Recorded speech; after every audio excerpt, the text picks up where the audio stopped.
everyone, welcome to stream. Happy Friday. I have the AC going, hopefully it's not too noticeable.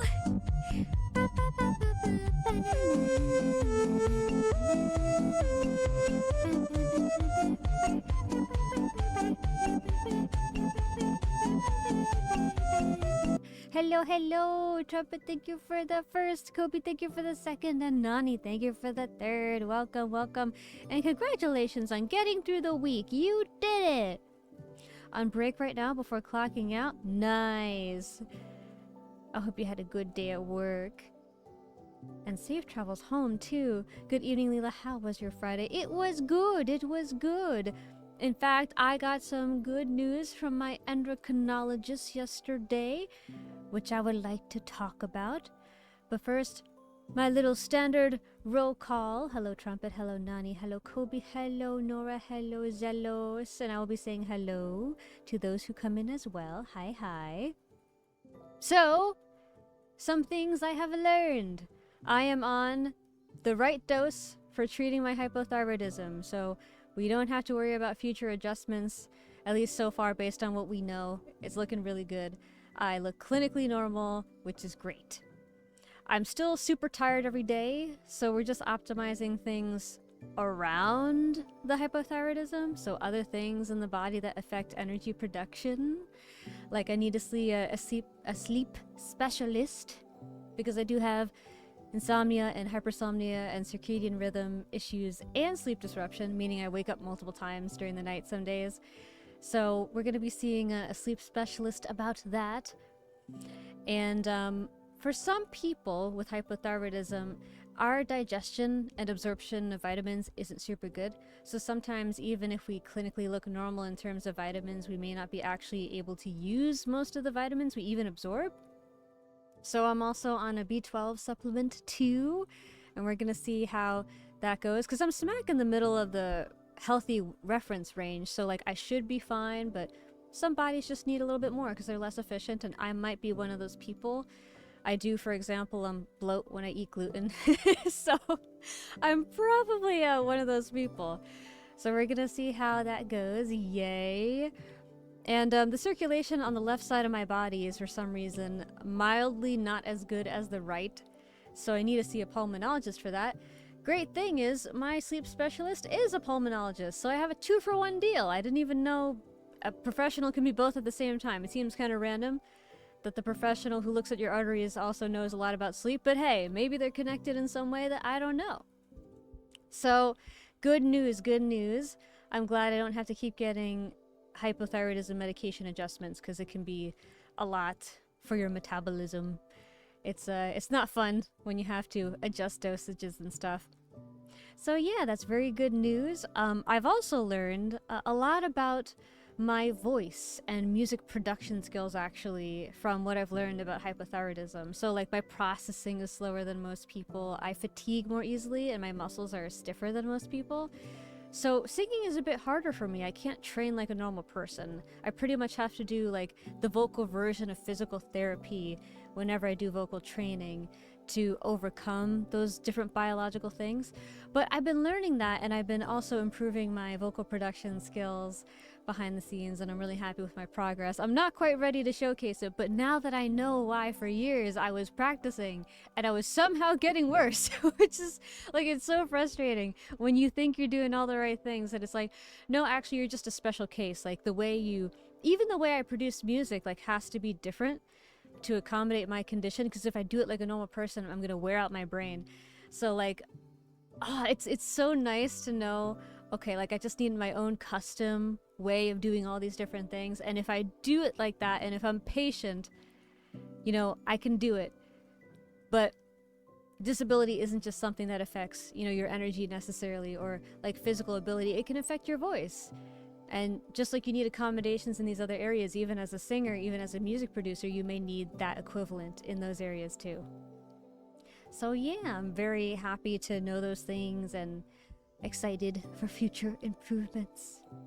Howby, hello Trumpet, welcome in, hello, hello. My brother bloats up when he eats bread. Yeah, I mean, some people are just sensitive to it. Although I will say, I mean, bread isn't natural per se. Like, it's a processed food. You can't go out into the wild and find it. And I sometimes wonder if it's just that, you know? Like, humans aren't meant to eat something that doesn't naturally get produced in the environment. So you're always taking a chance with anything processed, technically, because the body doesn't, you know, necessarily know what it is all the time. We've evolved to eat certain things, and outside of that, you never know. But at least you have an amazing voice anyways. Thank you. I really like my speaking voice, but I will also say that when you have a stiffer set of vocal cords, even talking, like, if I talk for more than a few hours, I do get tired, which is why I try not to talk very much when I'm not on stream, so I preserve my voice for streams. So it's nice to know, and moving forward, similar to how, like, exercise is important, I think I'm gonna start doing that for my voice to take care of it and make sure it's okay as the healing process does continue. The healing process should make it better too over time. But yeah, I've always had gut issues with IBS and whatnot, which is why fermented foods are important to us. I've been researching that too. I've been like, okay, you know, prebiotics, probiotics, fermented foods, like what else do I maybe need to be adding to my diet as a person with a more compromised digestive system to like offset these different things? That's definitely something I'm interested in adding. Will these supplements help with your voice getting better? Potentially indirectly. So I'm on vitamin D and B12 supplementation now. And they make those vitamins more bioavailable to your body, so they're easier both to absorb and to use once they're actually in your body. Vitamin D is actually very important for a lot of things. Some experts have even debated it should be reclassified as a hormone because of how important it is, and it is important for energy. B12, I'm trying to remember precisely what B12 does. Let me actually look that up. I looked it up last night, but I forgot. Okay, so it supports nerve cell health, red blood cell formation, and DNA synthesis. So in people with hypothyroidism, at the core of it, if you have cellular hypothyroidism like I do, your mitochondria are impaired. They're not very good at producing energy. The powerhouse of my cells is compromised. It's true. So anything that helps my cells do better can indirectly or directly support energy production. So yes. Insane, your voice is perfect already. Thank you. Looks over at a million dreams. Dude, oh my gosh. And you know what's weird too? Like, the more I heal, the more I feel the presence of my own body. I don't know if this is going to make sense to anyone, but before I started treatment, there were literally certain muscles in my throat that were there, but I couldn't, like, use them. Like, they were there, but I couldn't feel that they were even there, so I couldn't, like, move them. And now I can. That's why I say it's kind of like physical therapy for me to, like, train to use my voice properly with my condition. Because it's like, I haven't just unlocked these new emotions, I've unlocked these new parts of me, literally, and I have to get used to moving things that I'm not even used to feeling being there. It's very strange. And in the past, when I would sing, I would always hit, like, the ceiling, it felt like, in different places, and I couldn't really do anything about it, so I was just working within this small, confined space. And so, like, now as it's expanding, I'm like, oh, wait, I could do this, I could do that. Oh, I don't have to strain like this because there's, like, I can move this. And I don't know if that makes any sense, but it is very strange, but also very cool. Blarksenex? Explarksenex. Hello, thank you for the first time chat. Hey, how's it going? It's going really good. I was just talking about some health improvements I've been having lately. Welcome in, welcome in. We like to chat a little bit before we get into the main content of the day. Happy Friday, happy time zone. I hope you've had a great week. I am curious, am I the only one right now who is unconsciously reading your mind? Or are there others? I would say right now you're reading my mind the most. For sure. I'm doing good. Is it okay if I invite my friend Boomhotter to the stream? Sure, why not? We are an open stream. We are very inclusive. And let me see. Is there anything else I want to mention? So I have a Plate Up collab coming up. You guys might remember we talked a little bit about that last stream when we were reacting to TADC together. And so that's gonna happen next Friday. Very exciting. I'm gonna put that on the schedule. And because my energy is a little bit better, and I know that the medication dose is the right one, I feel a little more ready to do collabs more often and more social stuff. In the past, I was really worried about that because you need energy to schedule and to react in real time with people. I would get tired sometimes in 30, 60 minutes, and I really cared about fully showing up for people in a quality way. But I feel like I can start expanding into that. So we're going to be doing a little bit more of that over time. Honestly, I haven't watched much of King of the Hill, so I wouldn't know.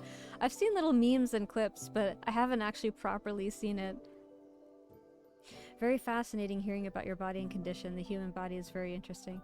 Dude, especially once you get to the cellular level, it's crazy. There's so many things that go on at the cell level that we don't fully understand, or we only partially understand. Talking about confined spaces reminds me of a very brief dream I had as a kid. Oh? All I remember of it is that I was stuck in a clear Tupperware container that was a centimeter too tall for my full height, and I was hurtling towards the sun with a dynamic camera view. Only lasted a couple seconds stream time. Oh my... You were interstellar fast food or something? That's so specific. Oh my gosh. That's terrifying. Was that the whole dream? Oh no. Oh, that's all you remember though. Oh, so there might have been more. Could you imagine if you just had like a 5-second dream and that was it? Well, I'm glad you're still here with us on Earth, Zellos. Oh my god. That's crazy. I haven't had a dream in a very long time now that I think about it. I hope that's not bad. I don't know if I talked about this before, but prior to the past few years, I rarely ever dreamed. And if I did, it was like once every few years usually. And it was always a nightmare, and like a really bad nightmare too.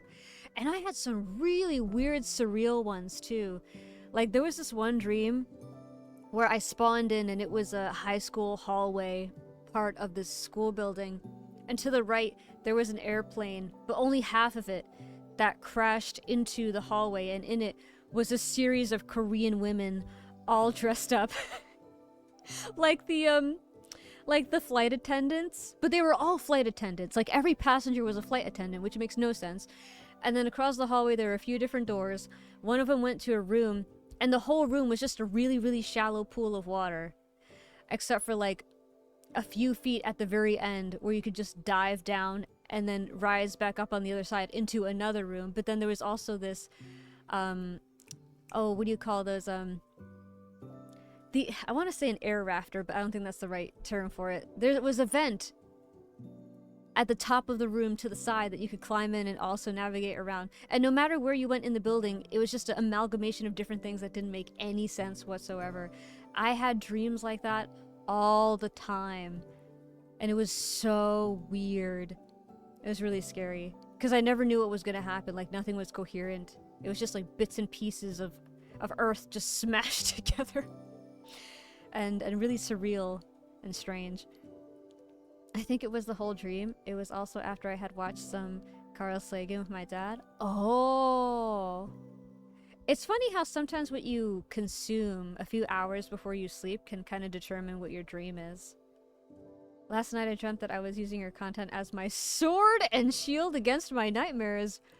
Whoa! Was your shield like a like a hologram of a PC screen? It's really specific. Something to share. I got down to 244 pounds today. Been a while since I weighed this much. 44 more to reach my goal. Heck yeah! Congratulations! I wish I had a clapping toggle. So I'm doing it with my hands. Can you hear it? I don't know if you really can. Yay! VTG 2024, hello! Howdy, howdy. Thank you for the first time chat and welcome in. Happy Friday. Welcome to the Tofu. In a way, yeah. We hear it. Yay! Captain Crazy Ace, hello! Welcome to stream! Welcome, welcome! Hey, actually, my wave toggle. This is a perfect opportunity for my wave toggle. Hello, welcome in, welcome in. Happy Friday. Can hear it mostly done by counting calories and eating healthy foods. Heck yeah. I am very proud of you. There's a lot that goes into weight loss. I would know when I first started VTubing, that was definitely part of my journey. And I had to do layers and layers of stuff.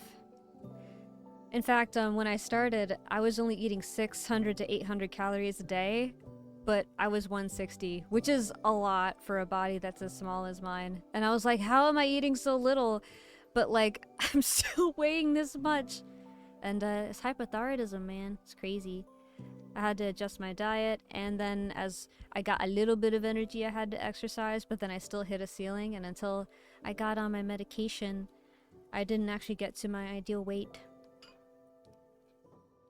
160 is far better than me.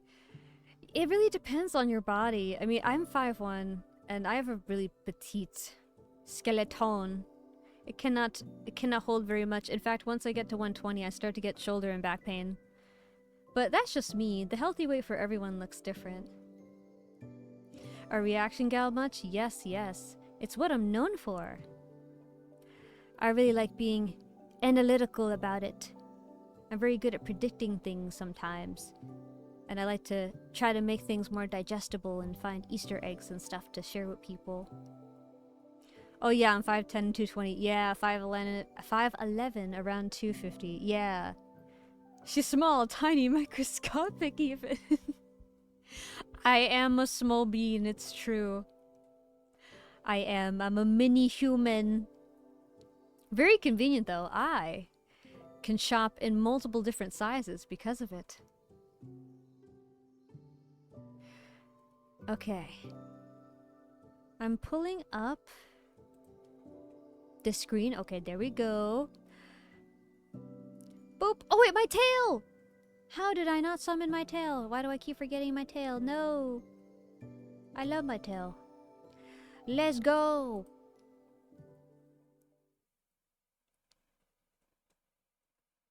Here we go, here we go. Now, I did set the volume back to where it was last time. Hopefully it is good. We will be doing a little sound check just to be sure. You're perfect head fat height. I am perfect head fat height. I have an idea of something you can react to at some point. Something about you'll see. I see, I see. Oh, did my model die? My model died! Hold on. Wake me up inside. Wake me up inside. Don't abstract on me. Okay, we got it. I'm back. I'm alive. My model's just so beefy, you know? Sometimes it overwhelms my PC. I'm so glad you're doing better now. Turn those scars into stars like a shooting star, heck yeah! Every day, every hour, turning pain into power! I gotta finish things up here, but you may summon me whenever. Okay! Can't wait for us to talk about theories and stuff after we finish the episodes. Yes, in fact, I watched through my reaction of episodes 1 through 4, and I wrote down all the theories that I meant to say, but I couldn't say because it would have spoiled it if I said it back then. So I don't forget anything. We have a lot to discuss, especially as we get to the end. Your model died like my soul did. No, don't die. I love you too much. Everyone buy your travel size Lila now, and you can have this adorable creature in your bag. I love it. Wait, Lila, hold up. What happened? What's going on? What's good? What's good? What's good? How am I VIP? Because you're a very important person, because I love you. You didn't know that? Well, now you do. Now you have no choice! Welcome back, my candy hearts and paper flowers! Wow! That sure could have gone better. But I'm sure the next adventure will be less... what? Hey, Ragatha, can you help me count my eggs before they hatch? Oh, yeah, of course. Wait, what? Looks like that O's. Nala, oh my gosh! What's going on? Okay, hold on. Nala wants something. I don't know what it is. I love you too, random citizen. Nala's crashing my stream! Something happened. She's excited about something happening in the house. Thank you for the follow, VTG 2024. Let's go. So positive Ragatha charm is starting to wear off, huh?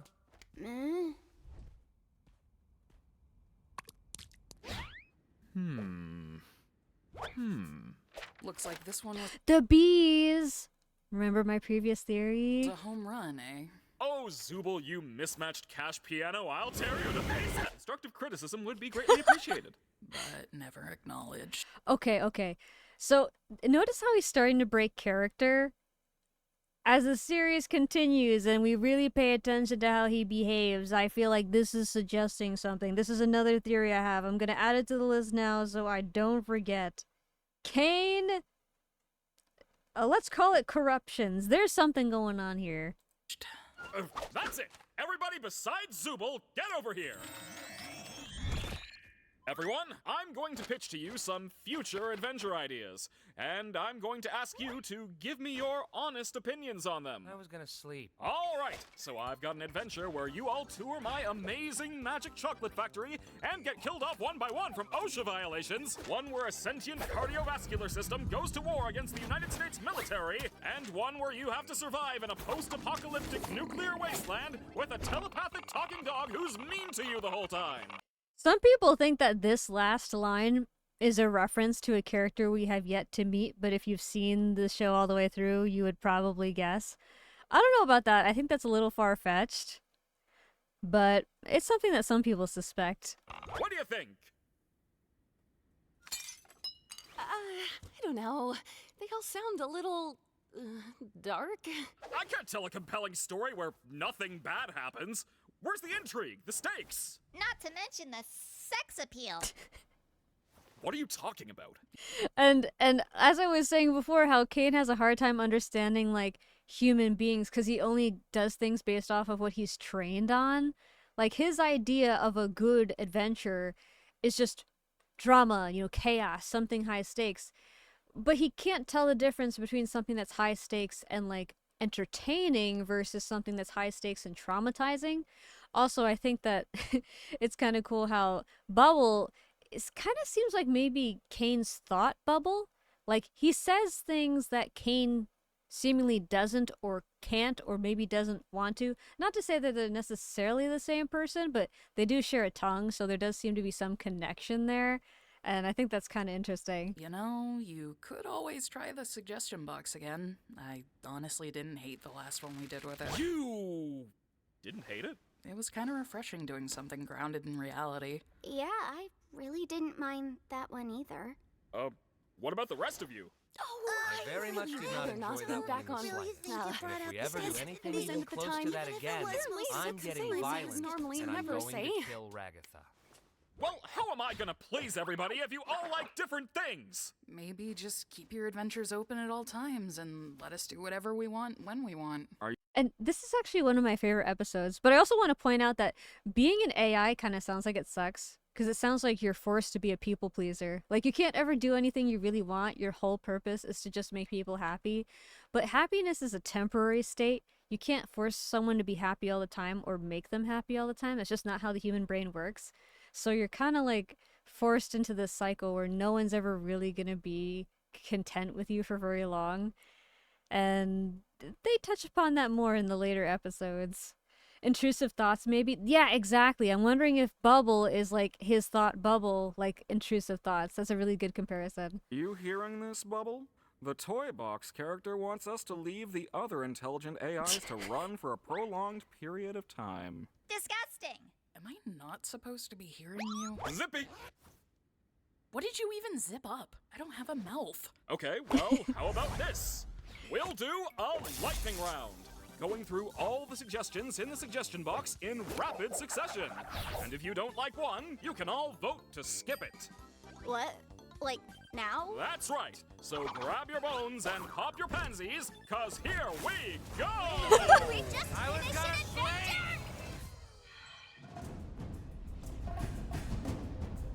Oh wait, I know what this is. Oh, I swear to God, if this is one of your suggestions. Hi everyone! In today's episode of Poach Everything, I'm going to be hunting the critically endangered red ribbon rhinoceros. Just like Mom used to make.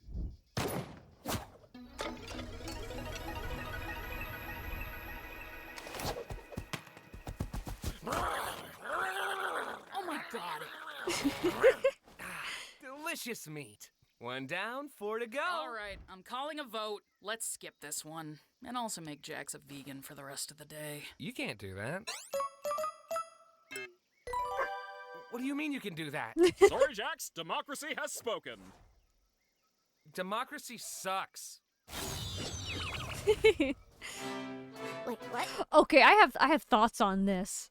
He's starting to get more aggressive with everyone besides Zubul. Get in here. Yeah, first time he acted that way, I think. Yeah, something's going on in the background of this world, and it starts to become more obvious as you get closer to episode 8. The first one has to be a reference to Charlie and the Chocolate Factory. That's what I was wondering. Also, I think that in the second episode, when Jax said we're one accident away from being Augustus Gloop, I think, isn't that a reference to? I never thought of him as Caine's thought bubble. That's smart. Yeah. Why me? I thought a position of power suited you. I feel like this is unusually nice for Jax to put someone in a position of power. Normally that would be his thing. So I feel like this is a good sign of their budding friendship. Oh my God, are these all gonna be Jax's ideas? Oh! Miss President, it looks like there are some new developments in the ongoing war between Australia and New Zealand. We may need to take in some refugees. There's something here that I want to show you guys in a moment that I haven't seen many people notice. What do you think? Well, how do you know what to do? What? Didn't you get the brief? I am just being here. You're doing great, Pomni. Come down here for a sec. This is so We weird. all got briefs on our characters. I'm your assistant. Is that a baby head lamp? Didn't you get one too? I figured we were all on the same page here, but if not, you're gonna have to tap into those golden improv skills. I'm sorry, what? Oh yeah, I didn't give you one because I wanted to see what you do. Thanks, Jax. Appreciate it. I'm not Jax. Oi, mate! I'm an Australian extremist, and I've come to detonate this bomb that'll release all the world's deadliest spiders into... Did I pick a bad time? His acting is phenomenal. It's hard to believe he's vegan. That's one of my favorite lines ever. It's hard to believe he's vegan. Also on the Amazing Digital Circus merch store, there's a made Jax figurine, and on the back it says 100% vegan, and I'm like, this is beautiful. Yeah, they're both Willy Wonka references. He said he can't alter your mind, yet he made Jax a vegan somehow. Digital hallucinations! Digital hallucinations, I call it. Why wouldn't the president have a bomb squad? Don't worry, President Pomni. I believe you can do this. There's centipedes in there too. Just be sure you know what you're doing. Okay, well, which wire do I cut? Follow your heart. You stay at it. Okay. Take note, he said, follow your heart. Look closely at the wires and their colors. Look at those green wires. What do they look like to you? Am I crazy? Or does that look like a hint? Because they're the only wires that look heart-shaped. All the rest are gobbledygook. It's just spaghetti.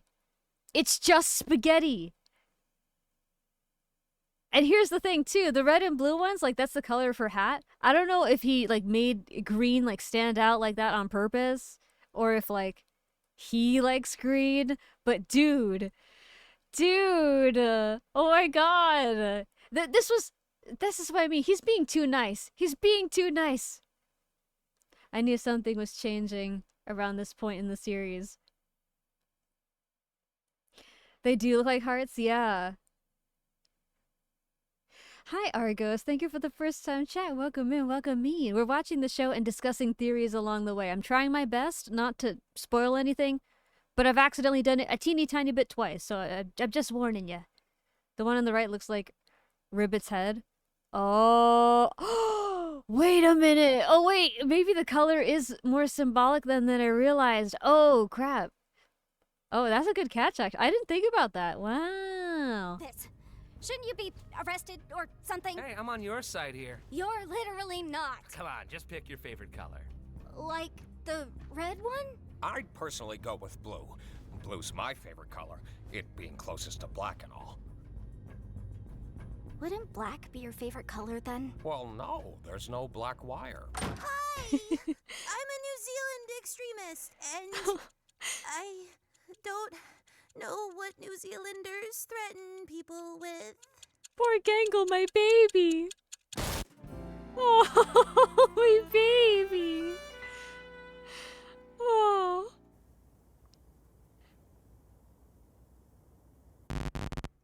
And this part too, I feel like this is another one of those little moments of distortion, like something's falling apart. Something's falling apart. Oh, I have so many thoughts about this. Oh my god. Let's go.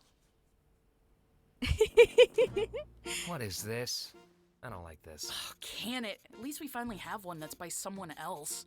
Yeah, there's nothing more fun than being back in school. Oh no, my model died. Hold on. Sorry about that. Why is my model dying today? Am I too powerful? Maybe I am. Maybe there's a price to pay for being so smart, so big brain, so many attachments, my tail is so huge. Just give it a chance, Jax. Jeez. There's nothing wrong with your suggestion. How did you know this was my suggestion? Oh, Can you baby. believe this, Pomni? First she draws anime, now she drags us all into one. She must be one of them, losers. You threw me out of a moving truck. All right, class. Today, we're gonna learn the popular foreign language known as English. This is boring. I vote we skip it. Shut up, we're not skipping it. Slice of life animes are the worst ones. It's embarrassing. I find that whenever he says something embarrassing and he's really against something, it's because he secretly has an attachment to it. Like, he really identifies with it. People only respond strongly to things they identify with. I think Jax is secretly a weeb, but he doesn't want to admit it.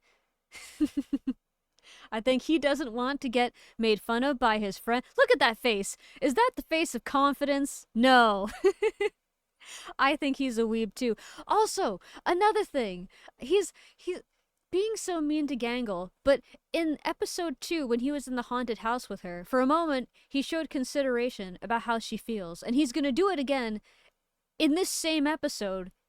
Oh man, my model died again. Stop dying, model! I'm in the middle of explaining things! You're ruining my authority! My virtual dignity! He's gonna do it again. He's going to, again, care about something she feels later on in this episode. I think he and her have some things in common.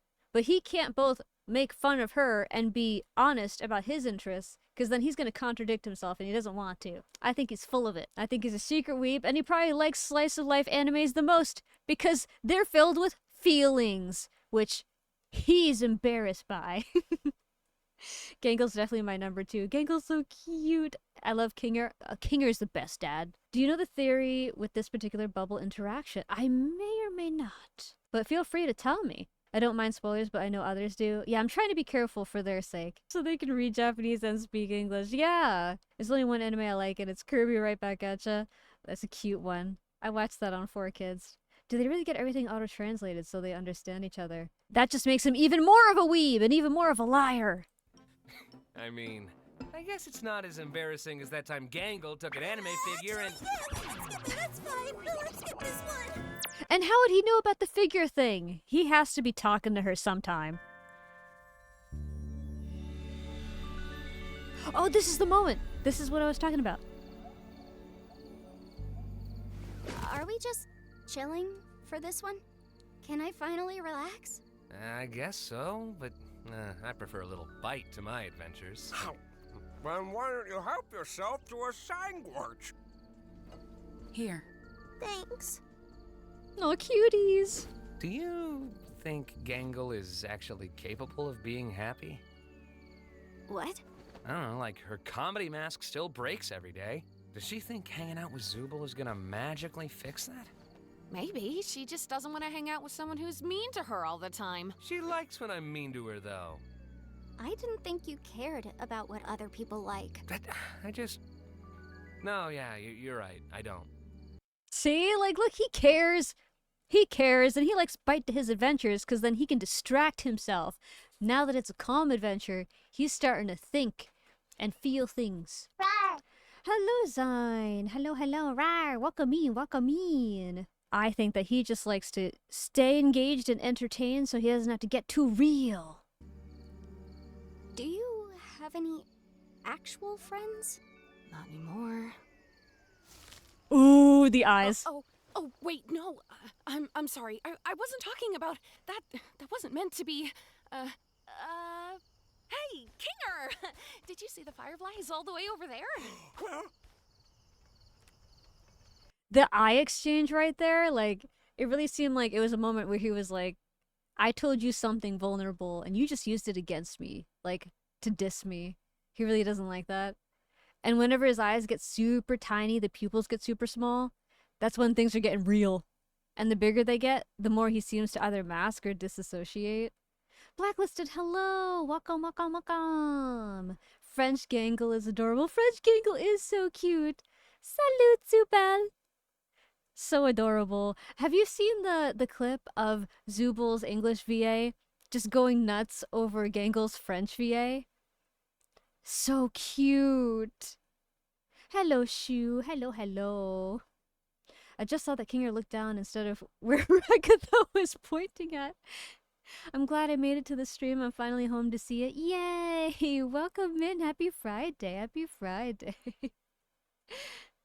Those eyes said, are you serious? I'll remember that. Exactly. And I think that's why that Jax is really growing on Pomni, because Pomni doesn't take those shots, you know? She'll still get angry at him if he's, like, mean to her, but she doesn't, like, use things against him.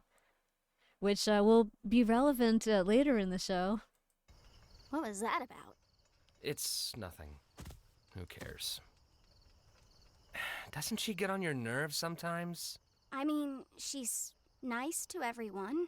I don't know. I think she tries way too hard. Like, we're stuck in... Why are you always pretending everything's always fine? Like, if you tell someone they're loved and appreciated every day, it just kind of loses all meaning. It just feels like she's trying to take advantage of you, you know? I don't know. I actually found this part to be really kind of insightful. I can't speak about this too much because I'll accidentally spoil a future episode.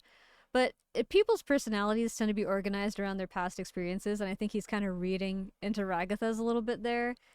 And I think that for someone who's especially been, like, betrayed before, or who has experienced a lot of loss, like, if they don't detect, like, really strong, genuine, down-to-earth energy, they can be very risk-averse to it, understandably, and, like, I feel like that's what's going on here.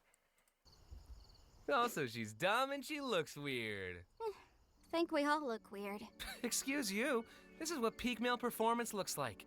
My ears and tail are kind of the pinnacle of masculinity. You don't have a tail?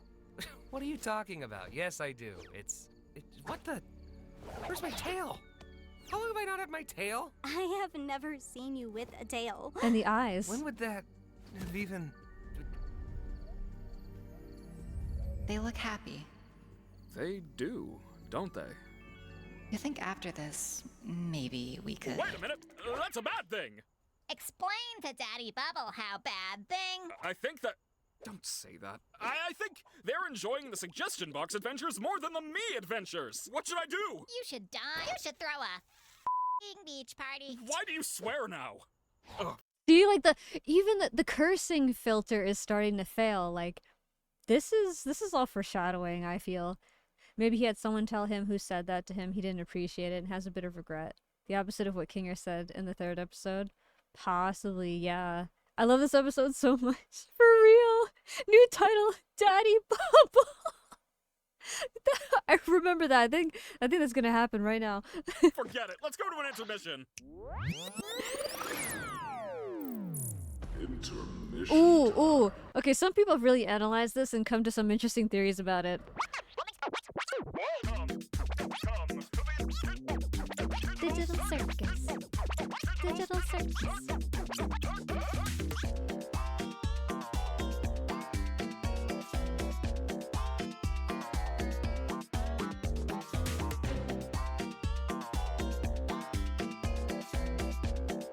The three eyes, some people suspect that apart from Caine and Bubble, there is this other entity. I can't elaborate on that too much for now because it's too soon, but that's an idea.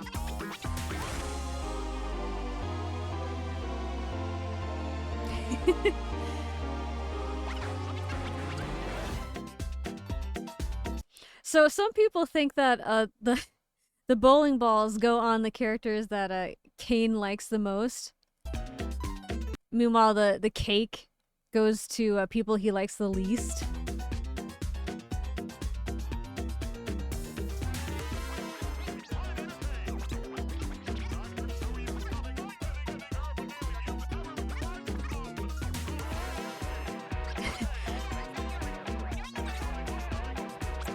And the scene with all the eyes, some people have made some parallel connections between the fact that Caine does have all these different eyes, but then if you think about biblically accurate angels, they have a lot of eyes. And in episode 2, in the haunted house, during the monologue, when the voice on the tape was talking about, something not quite a man, but not quite a monster, and the angel in the haunted house had all those eyes on it.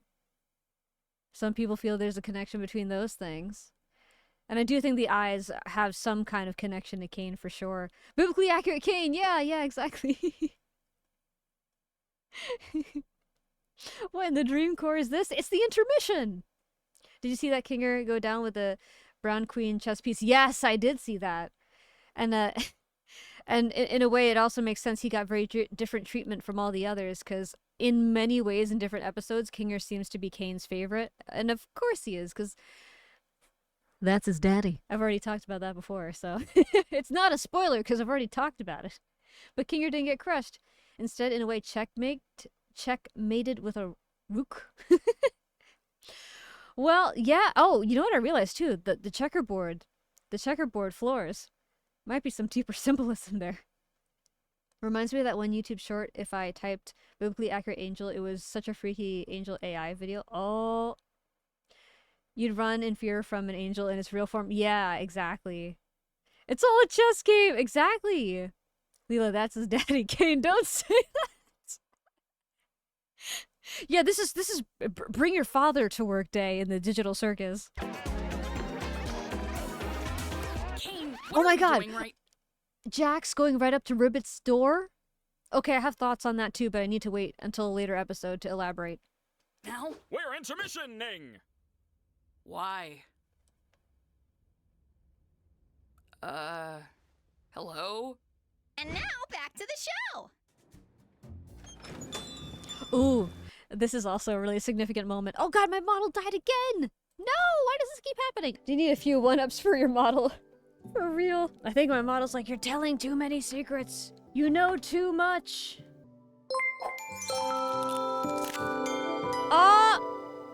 Blacklisted is about to make a solid choice. I agree. Thank you for gifting a sub. A good opportunity is approaching, Evgabog. Oh my gosh. Congratulations, you got a subby. That is the good opportunity that is approaching. There's a lot that happens in this episode that I love, because we get to learn about the characters and their real life. Maybe you need to do the Fortnite dance to fix it. That'll fix anything. You know what? Why didn't I think of that? Dragon, hello, doggy. Listen, I am not a dog. I never bork. I never woo. The most that I ever do is roar. That's not very dog-like, is it? Fox eats 200 blocks of tofu time. Dude, I want some tofu right now. Give me a whiskey sour, but hold the egg white, since I'm a vegan.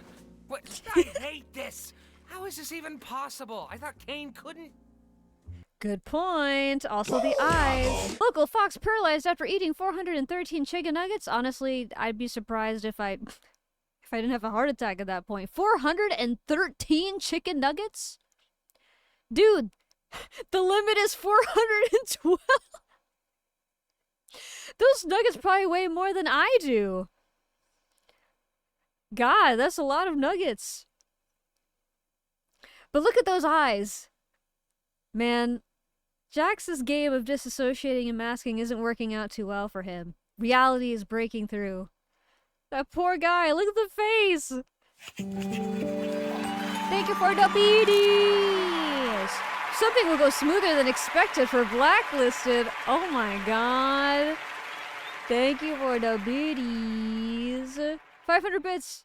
That's what's up. Thank you very much. I could have made it way worse for you. Well, I'm calling a vote to turn Zubul into a slug. Everyone voted against that. Who hate it? Oh. Woo! It's raining like the Dickens out there. Hey guys. I'll have a cosmopolitan. Give me a corncob blitz.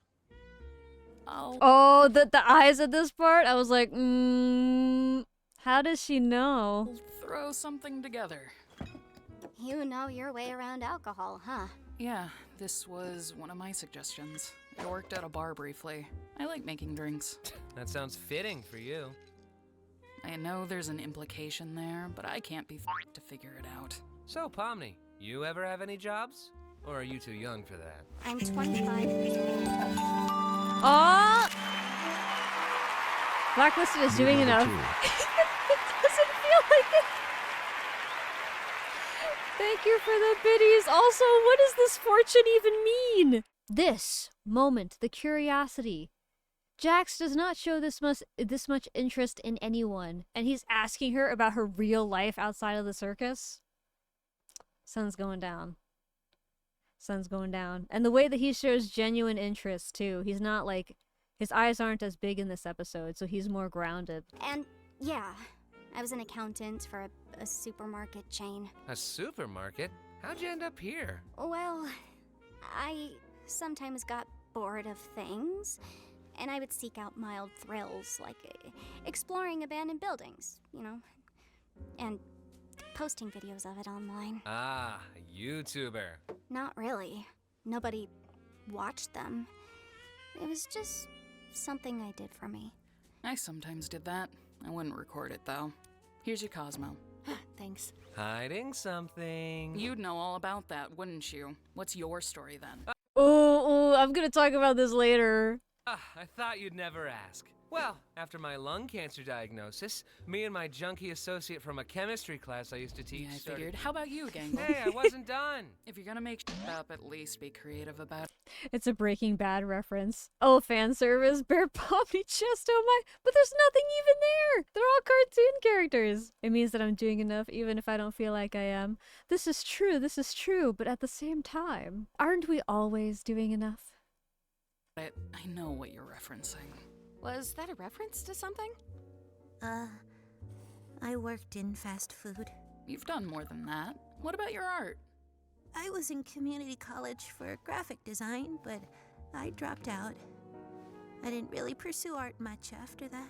Hey, I'm always down to make art together if you want. Oh, I didn't know you were an artist too, Zubul. Yeah, I was a tattoo artist for a couple years. A bartender and a tattoo artist? You're killing me here, Zuby. What do you mean when you say that? Do you have, like, an actual point, or are you just talking? I'm just having fun. I forgot you hate fun. Fun isn't the thing I hate. Damn, dude. I guess I'll go now. Oh, geez, where to start? I was born into a fairly wealthy family. We had a large property with horses and chickens, and my mother... well, my mother was... a lot. I worked in real estate for a bit until I ended up here. I'm sure she doesn't miss me. I certainly don't miss the yelling, and the braiding, and guilt-tripping, and the... Dang, dude. Yeah, just kind of a farm girl. Nothing too out of the ordinary. The face. The face. Thank you for the head pets, Garo. Oh my god. No Rule 34 references. Every other time I open Twitter, I see fan art I didn't ask for. I've seen every ship known to man. I love you too, random citizen. I love tomboy feet. Oh god. You were waiting for that moment, weren't you? You were lurking in chat, just waiting for the right time. For the right time. Hello, welcome to stream. Welcome to the Tofu. I understand, Gangle, a little. You can love something, then go to school for it, and the school can really kill your passion for it. I really relate to that. I actually went to school for art, and I had that exact experience. I couldn't draw anything for like 5 years, because every time I picked up a pencil, I would instantly get mad. Because I had to make so many things that I just didn't care about. It made the act of picking up a pencil just infuriating. So I understand Gangle completely. Is the Breaking Bad reference a hint of how long he and Ragala had been in the circus? Like, she got in before Breaking Bad was a thing? Some people think so. Some people have been guessing their ages based on the references they make, and Jax does seem to be on the younger side. Some people think he's early 20s. If you're seeing the art, then you're looking at things on Twitter, Lila. It doesn't start that way, though. Normally, it's like, if people you follow look at that stuff, then the algorithm's like, oh, this person probably likes it too. And then you engage with a few really nice, wholesome art pieces, and then the algorithm's like, ah yes, a TADC fan. Serve all of it. Give all of it. There's a right time. This was purely random. Well, you have very good timing then. LilaoftheWind, what is your wisdom? My wisdom is this. A life not examined isn't a life worth living. Socrates. Anything you'd like to share with the class, Leon? No. But I'd like to make art someday, but I think I still might have a little bit of that college anger. But I would love to get back into drawing. Sometimes I want to draw TADC characters, actually, but I'm afraid. I'm afraid of what it will bring to my life. Wait a minute, if their mind can't be altered, how does the soup and sauce work on Ragatha or Pomni get possessed by the ghost? See, Trumpet, you're catching on. You're catching on. That's why I said digital hallucinations before.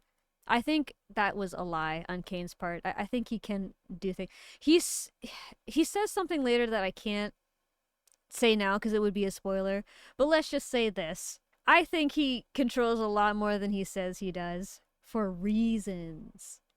I looked up dogs on Twitch and you popped up. No, I'm not a dog. You will never convince me. That's what happened to me with teaching. College sucked everything out of me and I lost all passion to it. Yeah. I went to college for engineering, but then I was forced to pay and take all these other classes, and it really killed my love for it. Aw, I'm sorry about that. I think Jax is older because he did a Willy Wonka reference in episode 2. Oh, that's actually a good point. Yeah, Willy Wonka's actually... No, yeah, that's a good point. Huh. Oh, it would be fun if in the Discord there's a shared art stream. We all stream doing art together. Dude, I would love that so much! I have a Cintiq tablet from my college days. It still works. That's so cool. I love that idea. Something to think about, yeah. I mean, it's one thing to get possessed by a ghost, but it's something else entirely to turn someone into a vegan. That's what I mean. Like, that's like a physical thing at that point. Well, maybe that's actually one of the workarounds. Maybe it's like, I can't change your minds. I can just change your body, which maybe, you know, affects the mind. I mean, technically, foxes are canines, Lila. No! They're related, but they're different. It's like a different family or genus thing, right? I'm pretty sure. I've looked this up. Pomni at least has a confirmed age, though. That's true. That's true. But yeah, he's showing some genuine interest here, but the look on his face, like, there's something he wants to share, but he's not so sure about it. And in a later episode, we actually see another little glimpse of that I'm not sure if a lot of people really notice. I'll point it out when it happens. And no point in asking Kinger, because there's no way he remembers anything. Never better. Do you guys know about his wife? Huh? My what? Oh.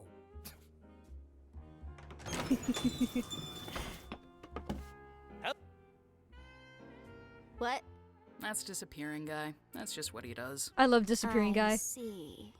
From a previous adventure? Yeah, God, Pomni, you didn't know that? I'm ignoring you. By the way, Pomni, sorry about the whole president thing. I just thought it'd be funny. See, he's apologizing, but only when his eyes are bigger. It's all a mask. It's a play. Are you apologizing? What's happening? Just ignore him. Apology accepted, I guess. Wow, the first steps of a budding friendship. Right, Ragatha? Hey, Pomni. Remember when Kaufmo smashed me against the walls and I got all jumbled up? All things considered, that was pretty funny, right? No, not really. Oh, yeah, no. Sorry, that was probably pretty traumatic for you. Oh, remember when you got high at McDonald's and told Gangle to kill herself? Oh my god. He's being real now, though, because of those eyes. Caine really did just set eat meats to 0. I want to know the backstory to the disappearing guy. I have some thoughts about the NPCs that I also can't share yet because it's too soon. But I have opinions. No, that was funny. What? I did not say that. I think. No, of course I didn't. I am still so sorry about that, Gangle. I would never have said anything like that if I didn't get that stupid sauce in my eye. Jeez, Raggy, just let yourself be mean sometimes. It's funny. Yeah, constantly tormenting Gangle's really funny, Jax. You guys all take this place way too seriously. What is this? Why'd you do that? Can you get that thing away The eyes. from me? Are you afraid of corn? No. Who's afraid of corn? On board! Let's go to the next adventure! What? You're not even a part of... It's softball, ladies and gentlemen! Oh, we're doing this now? Beautiful night for a game, right, Bubble? I love Bubble. The Big Tops playing against the evil Big Tops! Oh my god. I'm evil Pomni. I'm evil Ragatha. Coach Dictator here. Hi, guys. I'm Evil Jax. Evil man reporting for duty. I'm Bazoobal. Yibba-dooba-dabba-dooba-dabba. Some people think that the evil versions of everyone that Caine made are like his projections upon them a little bit. Like, he doesn't like Zooble very much, so he made sure that evil Zooble is just completely dumb. Also, it's interesting that Gangle didn't even get an evil version of her. Wasn't it my suggestion? Why don't I get an evil clone? But first, let's welcome our special guest, here to sing the American National Anthem. Dude, I love this guy. He's like one of my favorite characters. Oh, say. I love him so much.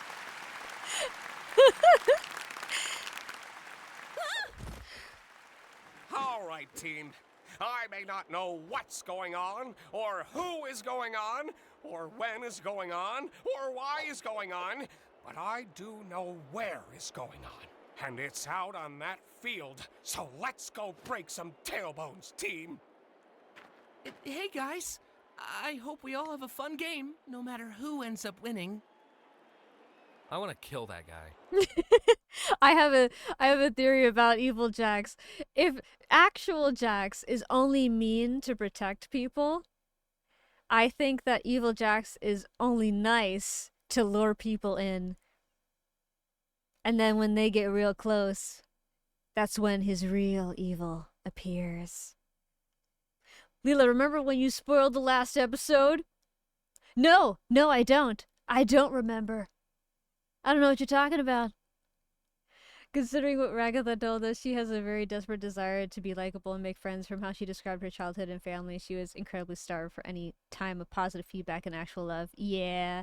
Oh, did my model die? My model died again!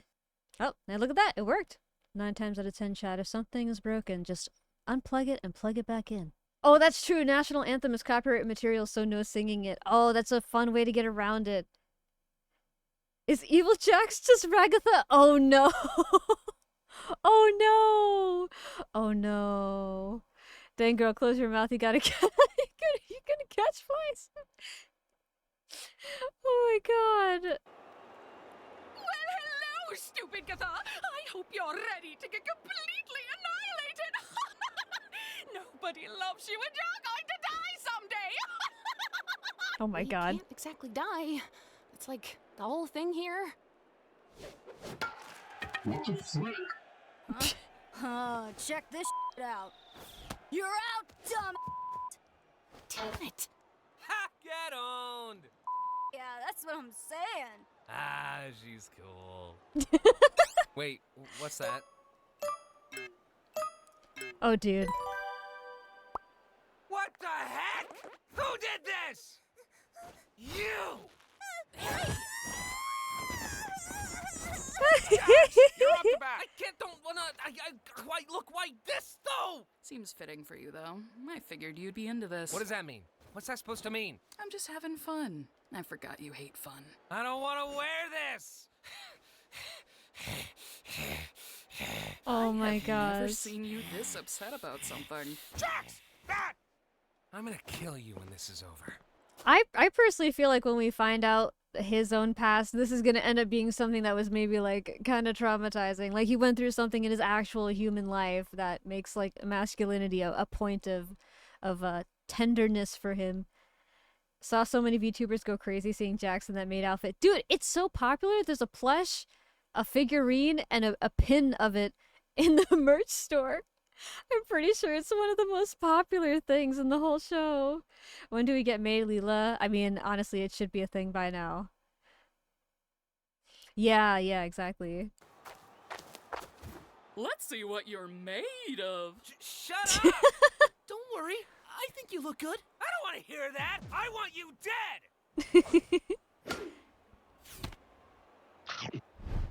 Well, guess there's no more ball. We're done. Wait, I got this.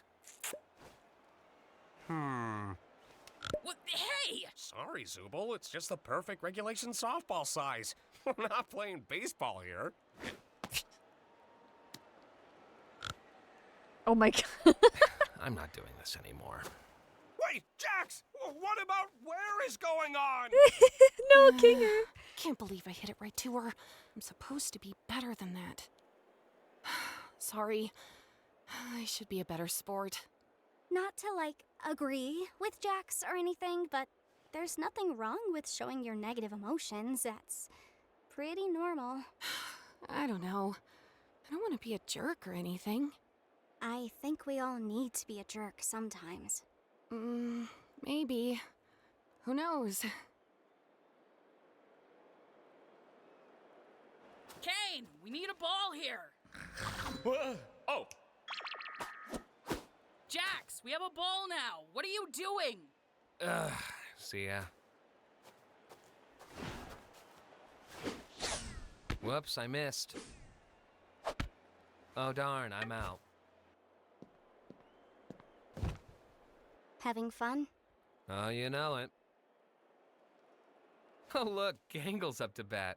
How do you think this is gonna go? Would you stop trying to force her to act like you? Oh yeah, I should force her to be happy all the time instead, right? Well, it's better than turning her into some insensitive jerk who deflects everything.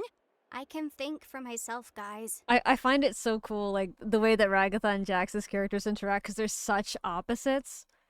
I'm just wondering why Jax can't take the joke if he dishes out the jokes. I think Jax tells jokes because he's trying to protect other people by keeping things light. But typically people don't necessarily joke for the same reason. So when they make a joke, it's not with the same intention. And so it feels like an attack to him. Also, I suspect that might be connected to his life outside of the circus as well. And I think that's why he presents himself the way that he does. Oh my god. I'm not. What do you mean I'm not spoiling? What do you mean? I feel like Ragatha also thinks that if she lets loose and expresses those negative emotions, she may not be able to stop, and that those negative emotions may drive people away when she's actively trying to be as likable as possible. Oh, absolutely. Absolutely. I can relate to Ragatha. If you grow up around a parent that's really emotionally unstable, it can sometimes teach you that intensity is always a bad thing. And then you're afraid to be intense because you have never seen like healthy intensity. You've only ever seen unhealthy intensity. And it can convince you that like anger is always a weapon and not necessarily a neutral communication tool. Also, if you never discipline people, like, you know, humans learn through reward and punishment. So if you never punish anyone for doing anything bad, it just accidentally communicates to other people you're okay with things that are really not okay. Like, if you never get angry, then how is anyone supposed to know that they've really crossed a line really badly, you know? Like, you can say in a very neutral way, like, hey, I didn't like that you did that, but it's not really going to get driven home unless you get angry too. Oh yeah, very soon. I think Jax got lost in a cornfield at an amusement park. There's a theory that he's afraid of corn because something traumatic relating to corn or a cornfield happened outside the circus. Also, supposedly there was a VA in the Amazing Digital Circus cast that got lost in a cornfield or something. And it might have been part of the inspiration. Welcome in, Nora. Welcome, welcome. But like also managed to draw the line between anger and frustration because they are similar but vastly different. Yeah, that's true. Yeah. Yeah, with any emotion, I would say there's a kind of spectrum to it. Yeah, like you can anger, frustration, annoyance. They're on like a similar spectrum, but it's almost like different hues of a color, like different shades of a color, like light blue versus dark blue kind of thing. Yeah. Choosing the right emotion for the right situation. But if you're almost angry mean all the time, nobody can tell when you have gone too far also. Exactly. It's definitely a balance. And another complicated thing about it too is depending on who you're talking to and like their own background, it can really determine how they interpret you. Like if someone's really sensitive, and I don't even mean sensitive necessarily in terms of personality, like some people just have a brain or body that is sensitive to stimuli, like a little bit of information, a little bit of sound, a little bit of light affects them a lot. And even if you're balanced, some people will have a strong response to you because it will be to them something strong, even if to you it's like neutral or a really small thing. So sometimes like you're not going to be liked even when you're reasonable, and you can't take it personally because it doesn't always mean that you're doing something wrong. Sometimes it means you're just not compatible with that person. You know, like if you constantly adapt to every single person you ever meet, you're not really going to have a personality or a sense of self because you're always going to allow other people's brains and nervous systems to determine like how you're supposed to show up. Sometimes you have to just, well, I mean, all the time you have to be authentic, but you have to let yourself be not liked because that's actually how you make sure that you gravitate towards and attract people who are compatible with you, and then other people naturally don't. And, like, that's actually how it's supposed to be. I'm not spoiling! What are you talking about? It could totally be just tryptophobia. Absolutely. The thing about theories is we don't know. It's nice to think about the possibilities, though. And this goes along with the idea of you should never argue when you're angry as well. As never discipline your child when angry either. Yeah. When we're dysregulated, our amygdala, a part of our brain that is associated with emotion and impulsive actions, is very active, but the prefrontal cortex, which is associated with logic and reasoning, you know, thinking, actually gets deprioritized. So if we're too angry, we actually stop thinking, and we're all feeling, and when we're in that place, sometimes we say and do things that are not authentic to us. It's not really us. It's us in survival mode, which is different. You know? And that's why you should really be regulated before you talk about anything with anyone. If there's a clashing, if there's a disagreement, try to calm down first and talk about it later from a more grounded place. Me who mastered the art of autism masking. This is hitting way too hard for me. I've always adapted to avoid trouble. I ended up becoming a very skillful people pleaser from it. And it's very common for people who are neurodivergent or have disabilities across the board too. It's a really common experience. And an important thing to remember too is like, you gotta do what you gotta do to survive, you know? Like when you were a kid, maybe you learned to do those things, and if you're still doing them now, it means they did help you survive for a long time. The key is recognizing when you're in a different environment and you don't have to do that anymore, and what used to be adaptive when you were around certain people is maladaptive around healthier people and healthier environments. So be kind to yourself as you start to maybe let go of some older survival mechanisms that weren't as healthy and you move towards healthier ones. Anything you do to survive is a brave thing. But not every brave thing is also healthy. And it's okay to recognize you're brave regardless, but to also aspire for being healthier over time. When you feel strong emotions, you tend to make rash and irrational decisions. Yes, which may lead to something you regret. Absolutely. Try telling that great advice and wisdom to people on Twitter. Well, I think another thing that's important to note is like similar to the TADC fandom, for example, because Glitch has had to come out with a few statements sometimes to manage the fandom. A lot of people in the fandom are younger, and they're still learning how to manage emotions and how to feel and process them. Like these more foundational skills, they're still new to them. It can be hard to expect maturity from people who haven't had the time, the opportunity to really develop that skill.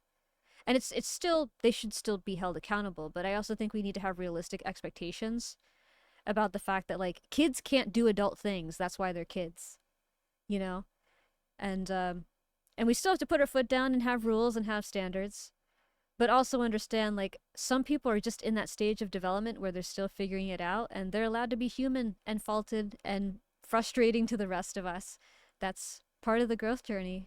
At one point we were all there too, probably being annoying and frustrating to the next generation and the generation after. So it's not new. It's just when you're when you're no longer the person who's doing it and you're the person receiving those words and those, you know, immature actions, it hits different, right? And that's okay. It's okay to be frustrated and annoyed. But it's also, I think, important to remember that we're all learning how to do this. This is the first time any of us have ever been alive. We haven't done this before.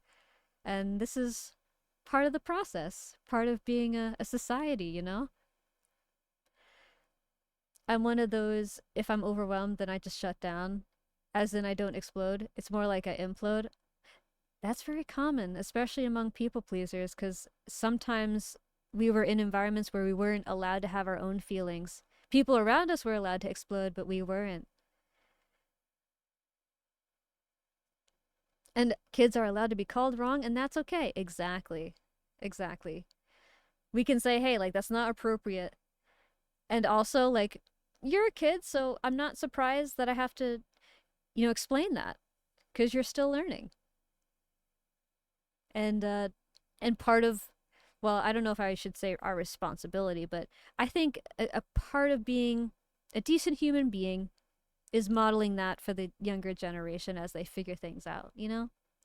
Hey, I ain't forcing anything on you. And then you just act like you never do anything wrong and everybody loves you, when in reality you just fuck everything up for everyone else! Okay, let's, like, calm down a bit. What? You're the one who said it's fine to be a jerk sometimes! Ugh. I'm sorry, Pomni. That wasn't very cool of me. It's fine. No apologies for me? This is so sad. I'm sorry, Jax. For bringing up that thing earlier. Oh, those eyes, dude. Man. And this is such an important scene, too, I think, for Ragatha, because it's like, you know, when you do finally get the okay to be intense, but you've never maybe, like, been intense before, it can be a shock to other people when you suddenly start to be it.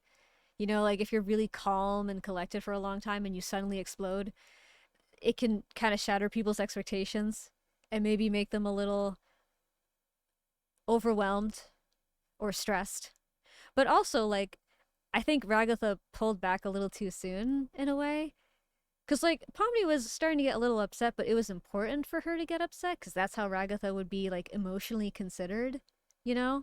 But she kind of shut it down very quickly, I think, because she was afraid of potentially crossing a line. And, yeah, it's a big moment for her, though, because negative emotions are important.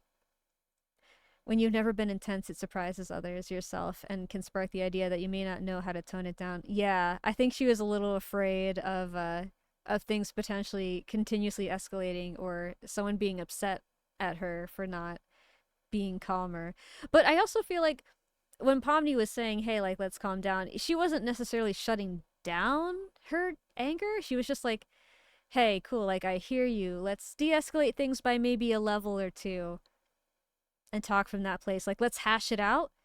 And, but sometimes, if a person's afraid, they may just kind of shut down at that point. Because hashing it out means, like, dealing with the uncertainty of not knowing necessarily what you're going to do or how the other person's going to respond. And having tolerance for uncertainty is really important for conflict resolution and relationships. This is really hitting hard again. My odd ADHD doesn't understand the gray middle ground with stuff like that. It's either I do nothing or I'm all in, and it's the same thing with my emotions or feelings. That is very common. That is very common. And that's why we all have to figure out, like, the tools and techniques that help us be balanced, given, like, what we have going on with our brains, with our bodies. It's different for everyone. But that's okay. And also, I find that if you're really compatible with someone, then they have the capacity to be flexible with you, you know? Everyone has different abilities and limitations. Some people have a wide enough scope of skills and patience and understanding to, like, work with what you have, and some people don't. And either way, it's okay. It doesn't mean anyone's a bad person. It's just either you work well together or you don't. You know, sometimes an introvert and an extrovert, because they have such different energy levels and needs, it's like one person can't be at home unless the other person is really overwhelmed or feels neglected, you know? So it's not a matter of anyone necessarily being bad. It's just, do you work well together? You know, can you coexist harmoniously? Just because you love someone doesn't mean you can live with them. You know, some people are a one phone call every 6 months kind of love. Other people are hang out weekly kind of love. Other people you talk to every day kind of love, you know? Some people think they are foxes, but they are really dogs. I am not a dog. I am not a dog. What do you mean? Why do you insist? How many dogs are... Well, I guess I'm not orange like these little fox avatars on the screen, but these are really big ears for a dog. Also, this is a big-ass tail for a dog, too. My ADHD makes me almost comically overdramatic at times, but I get invested in the things I love. It's hard for me to get overwhelmed outside of intense visual stimuli or giant crowds, which trigger my anxiety. And that's okay. What matters is you know how to work with what you have. Everyone has their things. Everyone has their things that make them tick, for better and for worse. Everyone has red flags. It's not really a big deal by itself as much as what do you do with them? VTubing has helped me a lot with the stuff that Ragatha struggles with, because I came from that exact kind of environment, and I hadn't seen anything else. I was very isolated growing up, so I didn't have any other examples of, like, how to be, and I would continuously try to find, like, what is everyone else doing? Like, what are these other ways of being?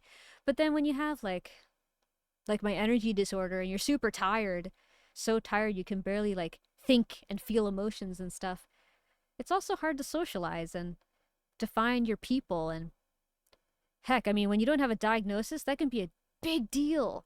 Like, if you're autistic, it's really hard to relate to non-autistic people. Until you get that label, you might be trying to connect with the wrong people who all don't get you, and then it's like a wall to connection that you can't get past, and you're like, why is this so hard for me? Is it me? Like, being human's hard, man.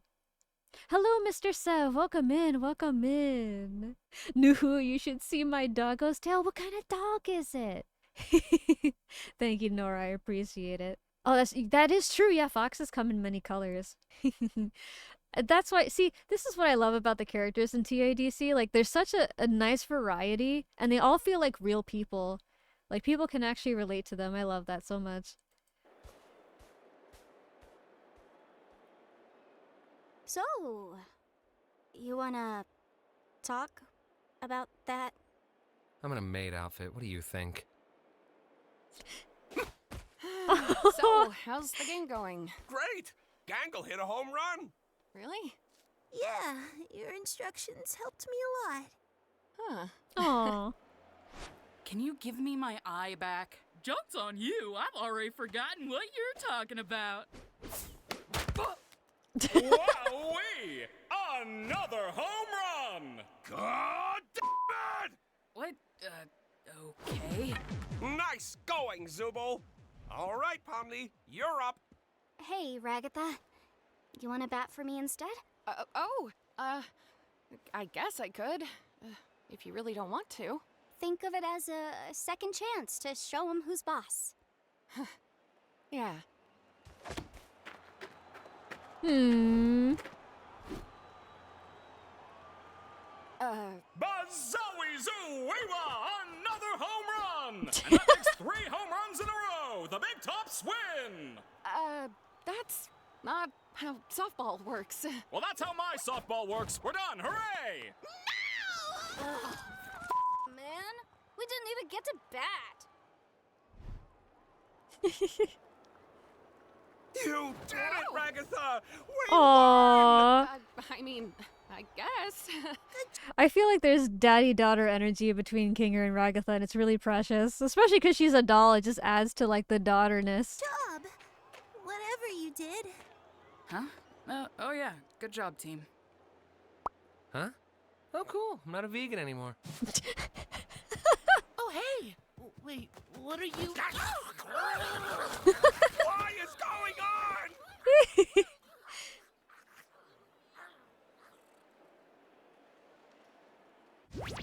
Oh, Well, I Ragatha. hope we all learned that suggestion box ideas are actually not fun at all, and Caine's ideas are much better. Well, some of them were pretty okay. I kind of liked the low-stakes ones. I thought the first 2 were awesome. The rest, eh. Oh yeah, Pomni. I can show you that thing in the hall I was talking about. Oh, yeah, sure. They're friends.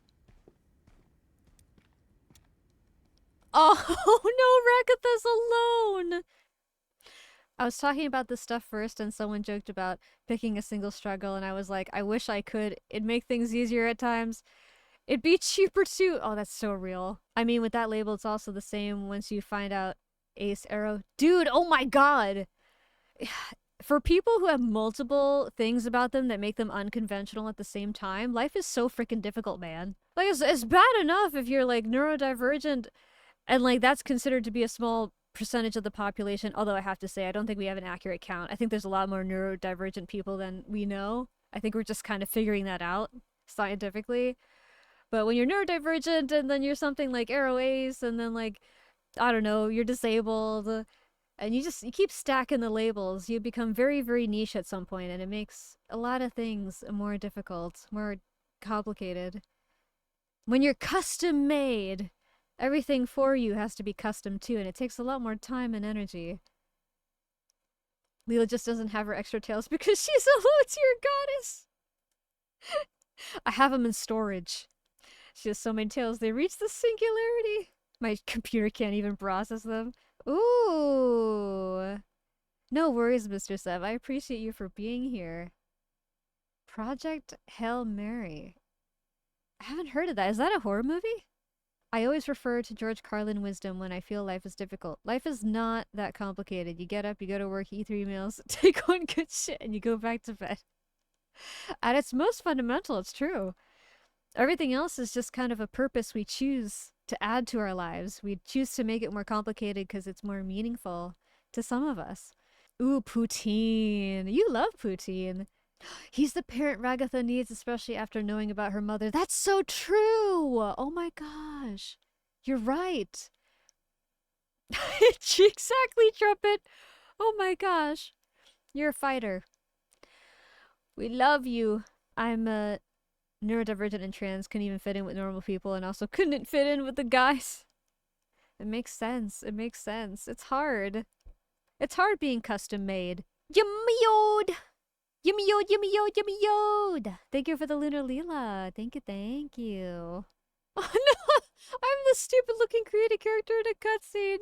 No! No!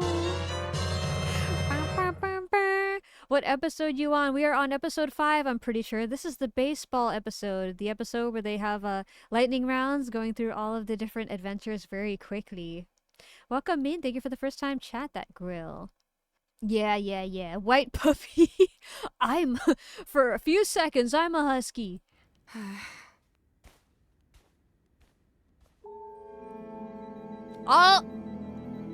Oh, she. Oh, those eyes in the background. That's terrifying.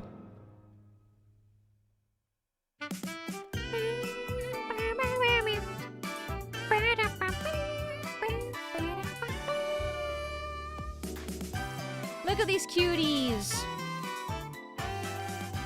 See, look, that the maid Jax plush is right there. And the figurine, those sold out on the store. They've been very popular. Caine has eyes everywhere. Yes. The all-seeing eyes, man. Okay, it should load up episode 6 automatically. Let's see if it does. I'm caught up so I won't spoil. Thank you. I've been doing my best to not spoil, but I accidentally did it like twice in all 5 episodes so far. But you know what? That's pretty good. Oh, here we go. Yay! It loaded automatically. Bruh. I'm sorry, I didn't mean to spoil. I love the show.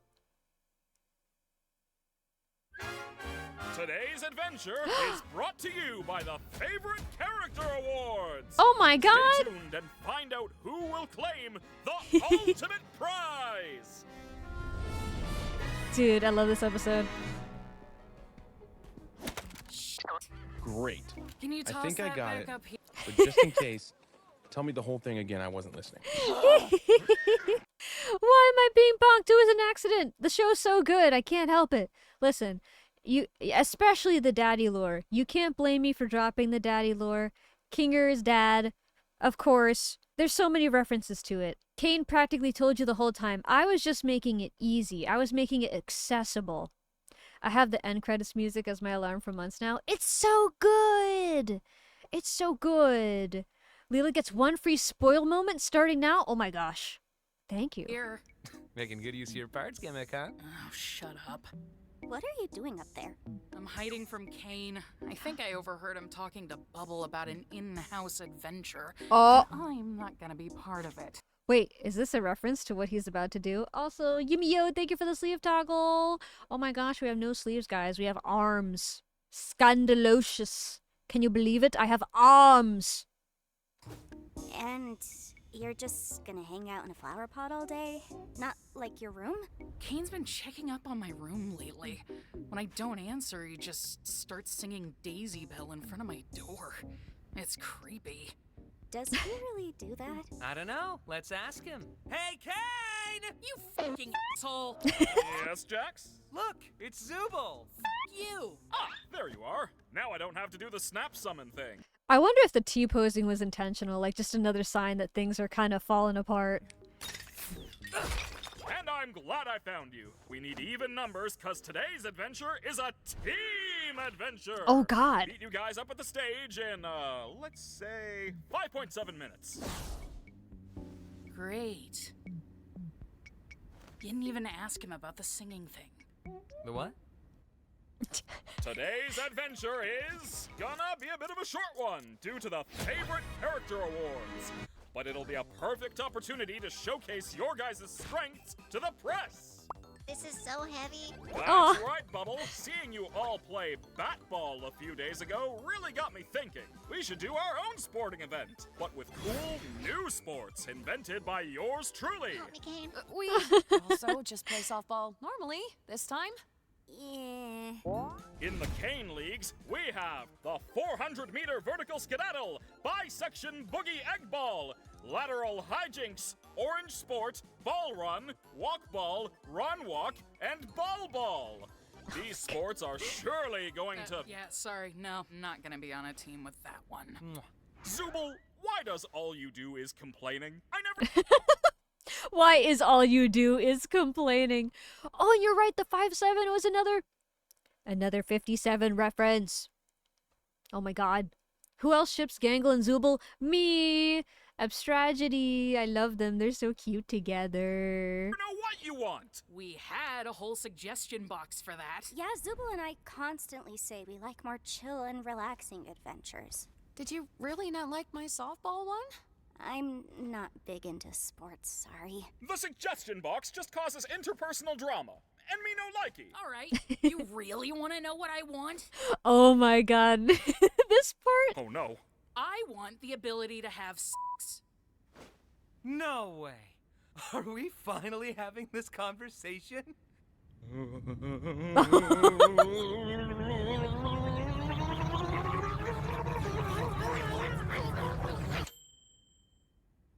Oh, hi, Zubul. Do you have any of that stupid sauce left? What were we talking about? Oh yeah, how teamwork is essential to making the dream work. Tell that to him. He's the one that fucks everything all the time. You are in a mood today, aren't you? Now, you know what they say about assume. I don't know if it's just me, but I feel like there's something going on between those two characters, at least for a few seconds. I don't know. Oh, so apparently, actually, the VA for both Jax and Zubul have dated in real life, which just makes me think of that even more. Like, there's some kind of... I know they hate each other, but you know what I mean? You know what I mean? It makes an ass out of you and Ming. Ming? Did Caine just say ass? Hi, I'm Ming, and I really don't appreciate what your assumptions have done to my reputation. You made a whole guy for that? Whatever the case, it's evident now that there's quite a bit of tension between you all. So maybe what we actually need to do are trust exercises. I am not falling into Jax's arms, if that's what you mean. So many references. Don't you see it? Don't you see it?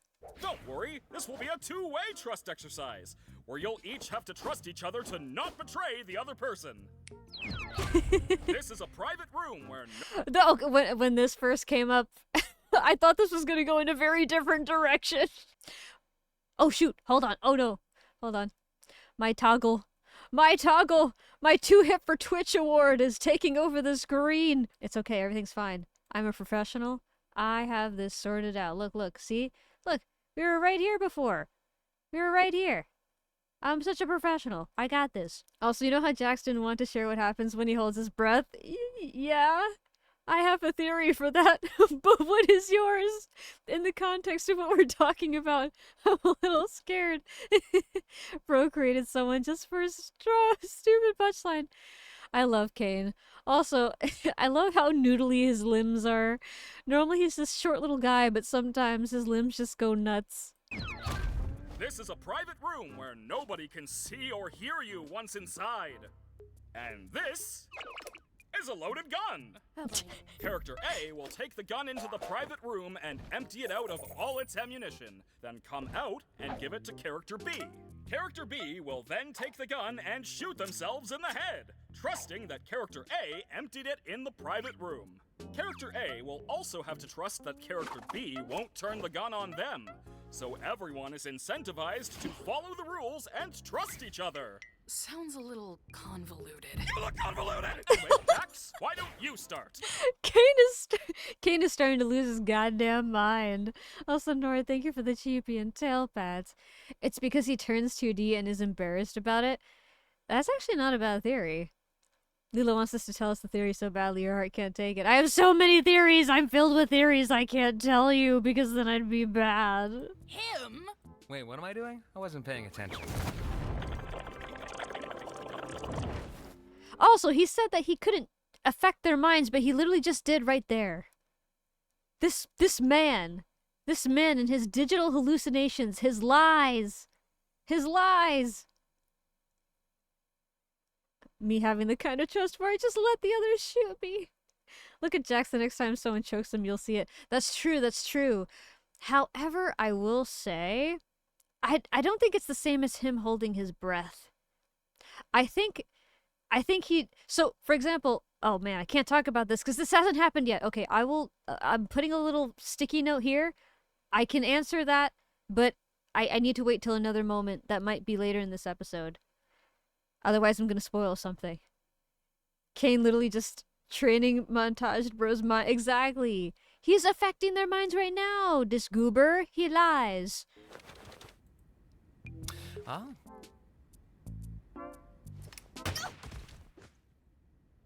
Or, yeah, we could all just shoot each other. Here, have guns. I don't care anymore. Away! Wait, that's just it? Here's guns and have fun? I didn't say have fun. It's just a little aimless. use the sights. Caine! Ugh, fine! We're bringing teams back. Pair up in teams of 2, you all get 3 lives, last team surviving is the winner. Happy? Not really. Well, that's not my problem right now. I have an awards show to plan, so you guys are gonna have to handle yourselves for a bit. You get 5 minutes to figure the teams out. Once that's up, it's a free-for-all. Poor baby. Come on, Sadie. You're coming with me. I'm actually gonna be on a team with Zubul. What? No, you're not. We've been together for every team adventure in the past.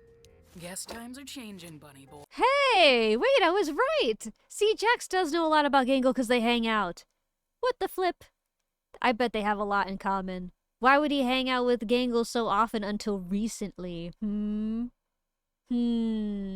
Maybe they got close and then Jax got scared because he's just a little guy deep down. It's more like he can't bend others to his will. Oh, I see. Yes, he can make you see things, but you still have your free will. Ooh, I want to respond to that, but I can't do it without spoiling something. So I'll say this. I'm putting a sticky note right there. Get the rolled up newspaper ready. No! I'm good. I'll be good. I'm not spoiling. I'm being good. Boy. Hey, you wanna be on my team? I'd love to, but, well, I really don't want Kinger to get stuck with Jax. Oh, yeah. Well, I could be on Kinger's team. He and I were together once, and it wasn't too bad. And have me on... Oh, yeah, just forget I asked. I'll be on Jax's team. Wait!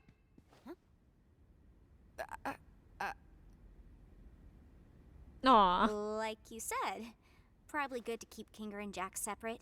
I can keep Jax in check, so don't worry about me. Good on Ragatha. Hey, Pomni? If you ever need to talk to somebody, or need help with anything, I'm here.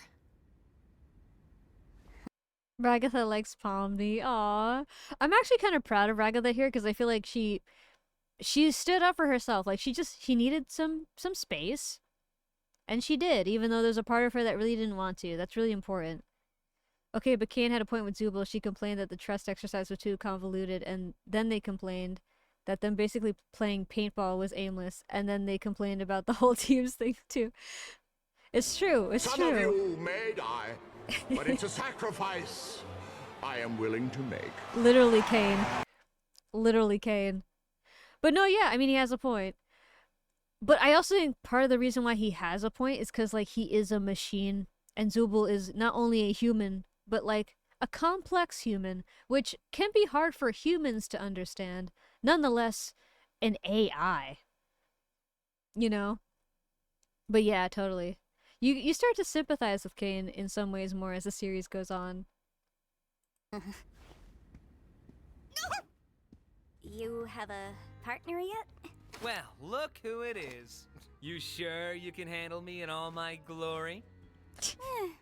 I've been through worse. Hey, Zubul, do you want to hold on to this during today's game? Huh? I don't really trust myself that much with it. Aw. And I also just really want to be able to fire a Tommy gun while laughing maniacally, and I don't want to break it before I get that chance. Baby. I'll keep it safe for you. Mep's tragedy.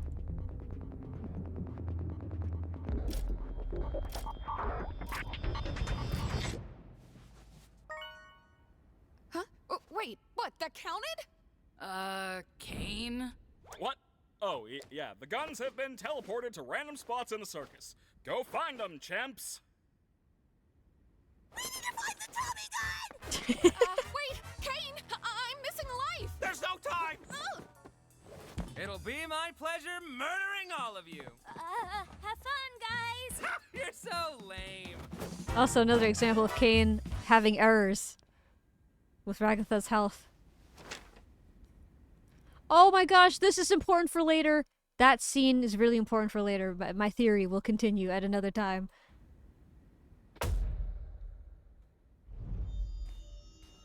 Aha! You little devil! All right, now I would bet our biggest concerns would be Jax and Zubul. They're the youngest, so they probably still have some youthful fighting spirit. Oh, they're the youngest! Man, I'm still missing a heart. This isn't fair. Oh, I got just the thing. Here, take this. Well, wait. What did you just do? What was that? It's a butterfly. It can restore your health. Did Caine mention that? Oh, nah. I made it up.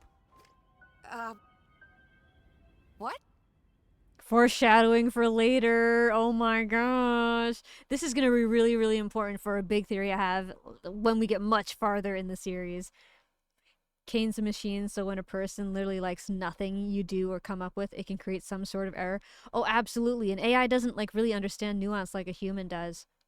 And it wants to like achieve complete like satisfaction. Like either it's a yes or a no, like a 0 or a 1. And that makes working with a really complex cast of humans a nightmare for an AI.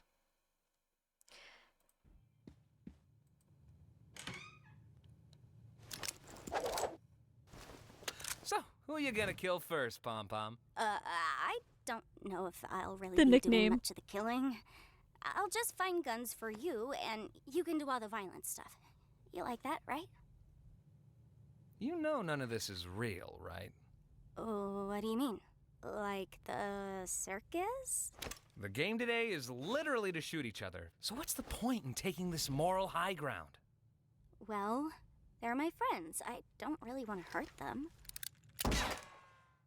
All right, let me be real here. Why do you care about that? About not hurting my friends? Look, I know what it's like. One day you're somebody in the real world doing important things, and then the next you're just a weird little cartoon jester. You want He nearly talked about himself for a moment there with the eyes, the eyes. to hold on to that part of you that still thinks it's part of that world. But in the end, what does it get you? Ragatha tries to be all nice and friendly, but she gets torn up every other adventure. Whether we like it or not, all we are now is a bunch of cartoon characters. So what's the point of pretending we're not? We're still people, though, right? I feel like this is kind of like nihilism a little bit. I thought we were at first, but as time goes on, we just end up falling into our archetypes. Become part of the machine. What's your archetype, then? The villain? Listen, I add a key dynamic. I see how far I can push things. I screw with people, and I break the fourth wall. You want to know why? It's 'cause it's funny. I do everything 'cause it's funny. 'Cause I'm the funny one. The funny one? Yeah. Ragatha's the cheerful one, Gangle's the sad one, Kinger's the crazy one, Zubul's the grumpy one, and you are the one who hasn't figured that out yet. We all just became archetypes. I at least have the self-awareness to choose who I am. The funny one. So who do you want to be? No better chance than now to try something new. You want to go nuts? You want to finally work off those weeks of rage and anguish that have been building up inside you? Projecting a little bit. Also, Zion, thank you for the chibi. I feel like Jax really believes in what he's saying, but I also think that like this is the kind of story, the narrative he has to create to stay sane in the digital circus, which is a bit ironic because he's kind of talking about how treating the circus seriously is the illusion. Like that's the story that is being used to avoid reality. But I think he's actually coping the best way he can by creating his own story, which like it's adaptive, like he's made it this far, but is it accurate? Like how does he know?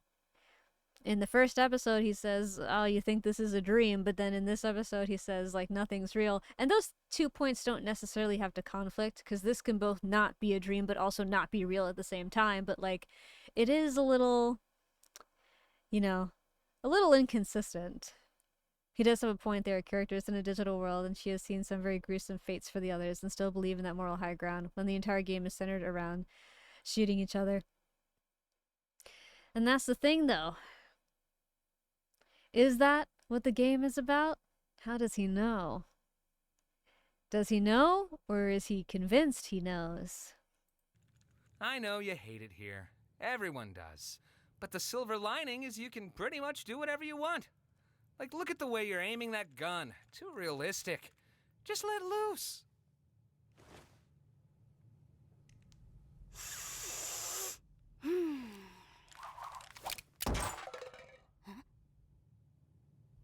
What the heck? Today, I'm just gonna be evil. How's that? Go for it. Yeah, those other fools better watch their tails, because they're going to face the wrath of Pomni the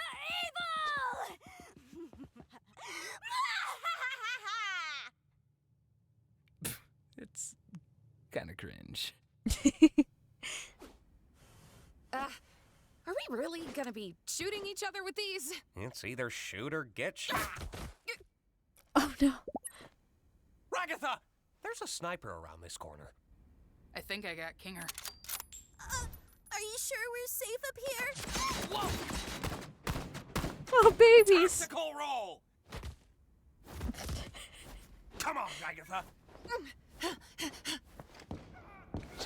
Looks like we've located the king and the ragdoll. Yeah. I mean, yeah! The face of judgment. I don't even really know how to fire a gun. I don't know how much use I'd be in. Whoops, did I Dang, do dude. that? You missed a spot. You're so cool. Ragatha, take cover! Huh? I'll take Rags, you go Kinger. Rightio, evil bro. I need a gun. Need a gun. Need a gun.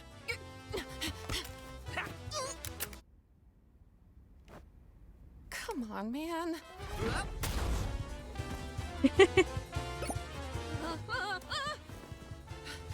Kinger? Really use another one of those butterflies? Howdy, howdy. I know exactly what you're doing with Pomni, and it'll never work. Huh? You know, getting close with Pomni to corrupt her.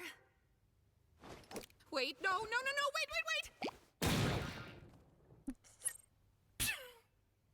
Oh, wow, I didn't actually think that'd work.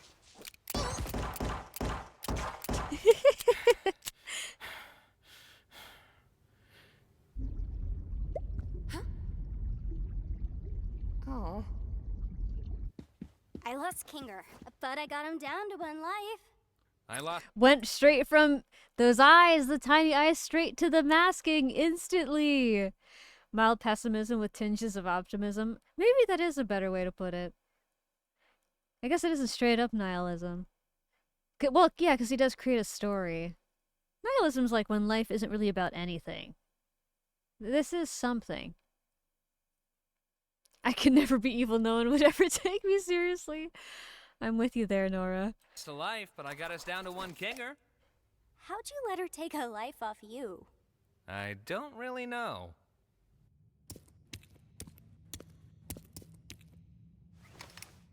Hey, I found this AK thing. If we can't find the top... I love you too, random citizen. Yeah.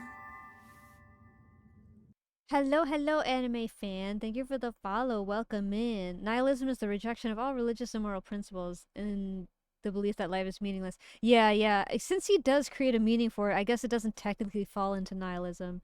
Because the idea that, yeah, it's a cartoon and nothing matters, that is still a meaning? That actually worked Looney Tunes style? It did. I come from the land of the British with tea and crumpets? Well, welcome in.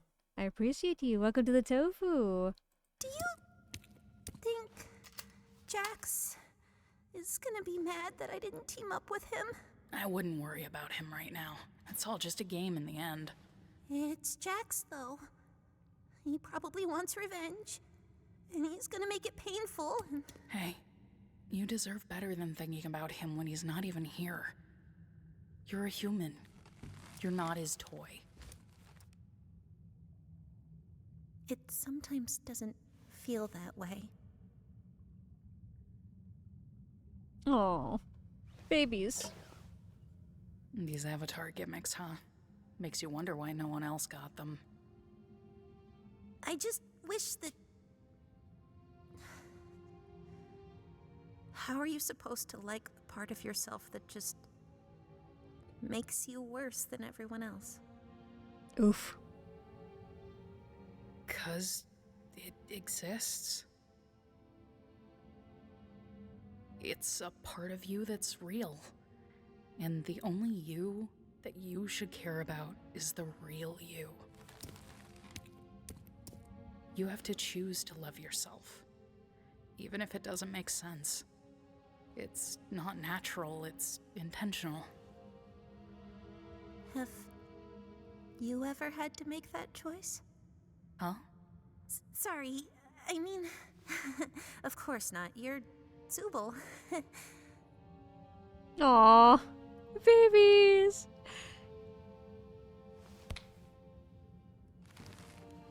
Whatever happens, I've got your back if you've got mine. Yeah.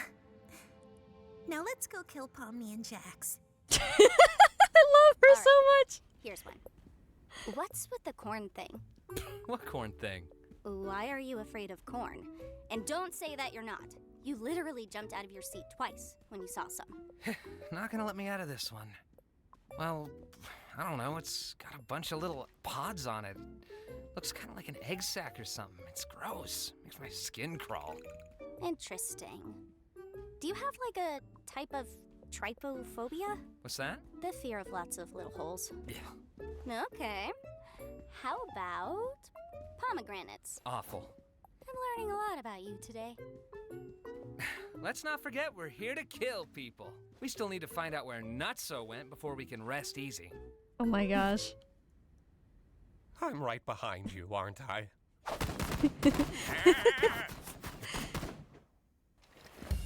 They were having a moment. He was being real. And he only regretted it a tiny bit. He is far too concerned with the things around him and how it affects others. Even if he doesn't seem to care, he does care in some capacity. Absolutely. Yeah, his reaction does seem to suggest tryptophobia. It does, yeah, I agree. Me saying to hell with that and doing everything in my power to change it into something that I do love. Yeah, exactly. Yeah. It checks out. I mean, hey, it could be both. It could be tryptophobia and something else. Sometimes people develop tryptophobia after experiencing something, but so far it looks to be pretty consistently just like a preference. Some people are just like that.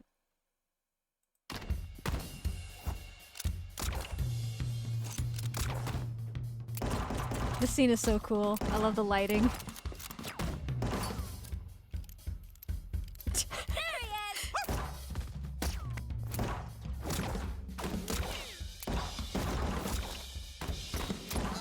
Whoops, sorry.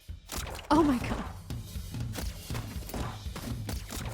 I hope you guys are ready for my ricochet super move. Oh. Oh, here's the light. Poor baby. High five! Yeah! Oh my god, the Pomni's face. What a game. Who knew Pomni could be such a sharpshooter? These adventures, huh? Oh. And look, even though we lost, at least we gave it our all, right?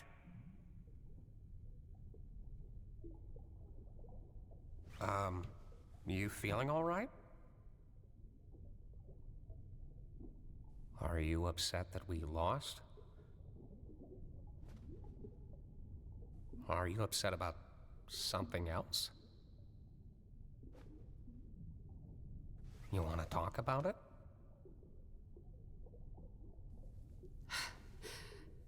I think I might have failed Pomni. Just like I failed Jax. I tried too hard to get on their good side, and then I just end up pushing them away. And then they end up hating me. Well, I don't think anyone in here hates you. Jax does! Gangle and Zubul don't ever talk to me, and Pomni probably won't after today either. She came to me wanting to be on my team. I said no. Oh, why did I do that? Maybe you just needed a break. It sounds to me like you put a lot of pressure on yourself to be there for everyone, and when you're not, you beat yourself up for it. You said you failed Pomni. Why do you feel that way? I don't know. I feel like every day we're drifting further apart. Like she's seen through all my tricks and doesn't trust me anymore. Before I know it, she'll be a different person. One who doesn't even want me around. Ragatha makes herself responsible for so much more than she's responsible for. It's a really stressful thing for anyone and often unsustainable. Best dad, really for real, best dad. Literally me 2 years ago, even up to a year ago. With Jax, he may have coined her from the start where she tried so hard to get on his good side, he felt like it was fake. Fuck. Yeah. No, absolutely. And and ironically, I think he would know because, like, he has his own coping mechanism. But, like, easiest way for me to describe it is he tries to cope in a way that he thinks at least will make people laugh. So, like, the intention is good. And Ragatha's intentions are certainly good too, but, like, it's not as obviously good, I guess. It's hard for me to describe it, but if you cope in a way that's entertaining, at least, it kind of does signal that you care. But if you're just a people pleaser and, like, not much of you is showing up in interactions. Yeah, like, fake definitely recognizes fake, but I think Jax would kind of appreciate the kind of performance he does if someone else did that, but Ragatha doesn't perform like he does. Ragatha does something that feels so foreign to him. I think he's like, that feels more like manipulation to me. Like, it's not even funny. You know, it's not even outwardly, obviously beneficial in a way that he can recognize. So he's like, this gives me, like, manipulation vibes. Yeah. Jax doesn't do nihilism exactly, but more like he convinces himself that this is a type of dream with no consequences, so why not do what you want? Yeah. Yeah, exactly. The way I see it, relationships are two-sided, and sometimes it doesn't make sense to do all the heavy lifting when the other isn't in the mood. We all go through and deal with things differently, and sometimes you just need to let people do things their own way, as long as you're still there when they need you. Giving someone space should never be the same as giving up on them. I don't even know what I want. I just want everyone to be happy. And I don't want people to hate me. I just want to say that the ironic thing about this line of thinking is you can't, like, make people happy. You know? The logic is a bit incomplete because you could do everything possible and someone still might not be happy because you don't really control happiness. Like, happiness is an emotion. It's very fluid. It's very transient. It fluctuates all the time. You can't control something that fluctuates all the time. You can't control your emotions. And that's partly why being a people pleaser is such a difficult thing for people, because it's like you're trying to guarantee a result that you can't guarantee. Like, you can't control how people really feel about you or how they'll, like, respond to things. You can only do your best in the scope of what's authentic to you and, like, what's healthy. Well, up to this point, there haven't been many long-standing consequences. For Jax, I mean, let's put it this way.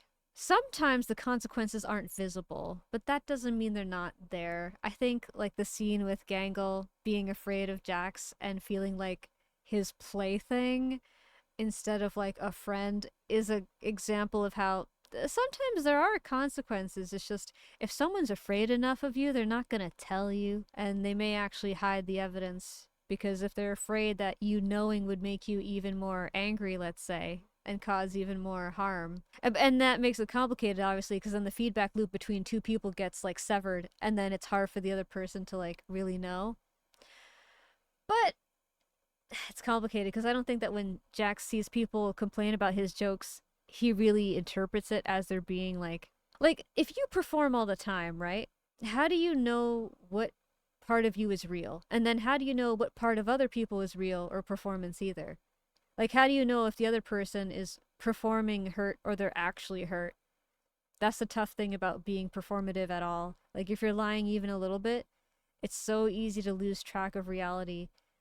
And then you can't really read people or yourself necessarily as easily because you get lost.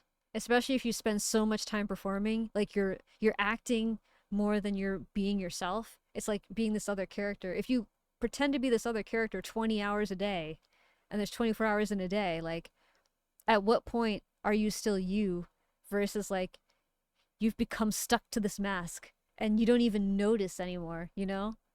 I've met people like that.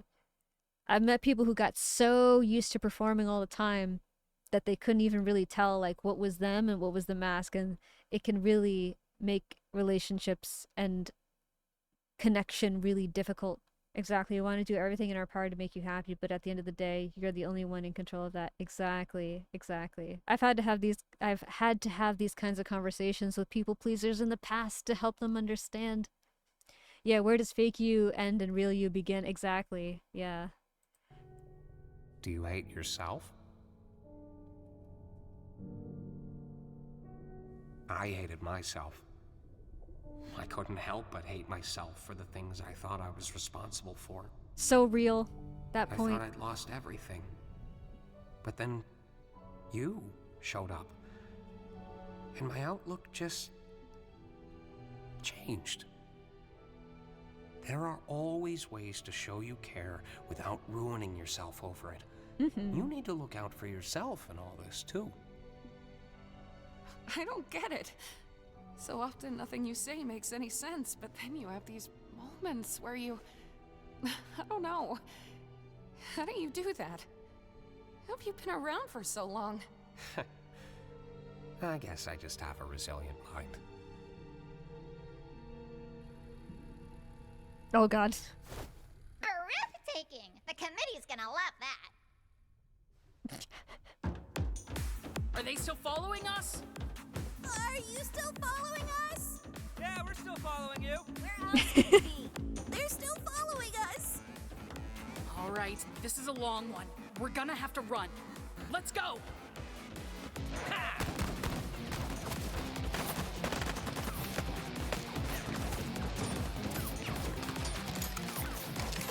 Oh, we got so unlucky with the drops here.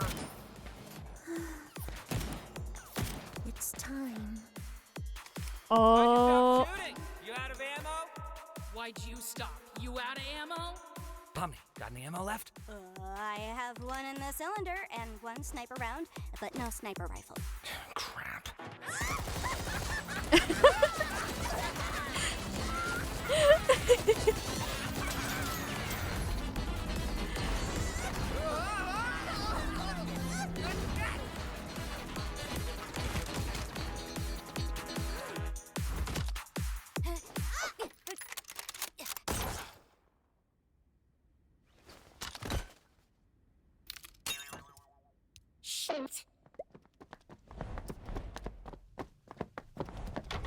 Oh, this scene. You're just gonna hide in your room? Coward!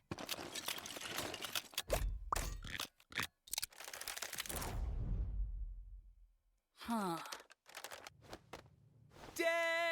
Daisy, Daisy, give me your answer. Are you seriously gonna start singing that? I'm half crazy, all for the love of you. They're so happy. It won't be a stylish marriage. I can't afford a carriage, but you'll look sweet upon the seat of a bicycle built for two. Oh wait, I have a key to Zubal's room. Okay, this was so sweet. I love this scene so much. Because not only does it show that Jax is like really comfortable with Pomni as a friend, but also if you pay close attention to Pomni in the first few episodes, she really doesn't like being touched by anyone. So the fact that she's also okay with it, just the mutual vibing is like so great. I love it so much. And the key thing! I want to talk about that later.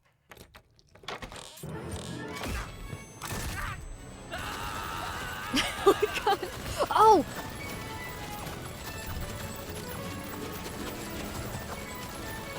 So that face that Jax had, it's the same face he has when someone chokes him out. This is what I was trying to say before, but I didn't want to spoil it. So he doesn't just do that face when he's running out of air.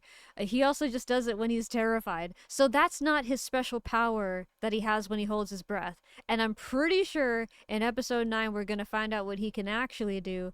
Some people actually think that he can like fly or something with his ears. I don't know. But yeah, the 2D thing is just an animation behavior thing he has like all the time, as long as he's like really angry or spooked or something, or it's not actually connected to his breathing.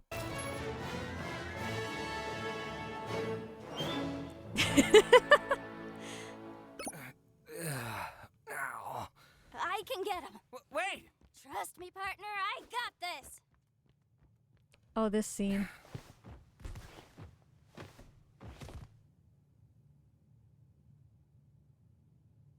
Aww.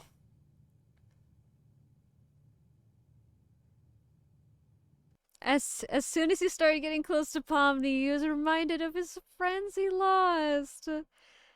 Hi, Brayden. Hello. Thank you for the first time chat. And thank you for stopping by. Hi. We're doing well. I'm pretty sure this is episode 6 of the Amazing Digital Circus that we're reacting to, and we're discussing fun theories and stuff along the way. Feel free to join us. Which characters in the circus would we be? Oh my gosh. I mean, I think I know some people well enough to say, but others, I think I'd need to know better.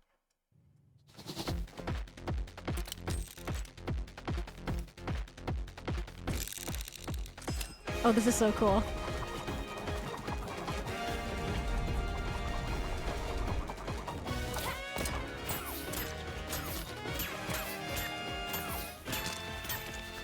That's actual bullshit. Ow. Well, shit, man. Guess that's the end of that.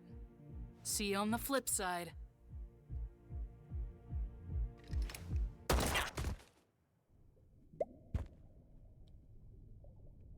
What? Oh my god, I just realized they all look like cats! Wait a minute, hold on, wait a minute.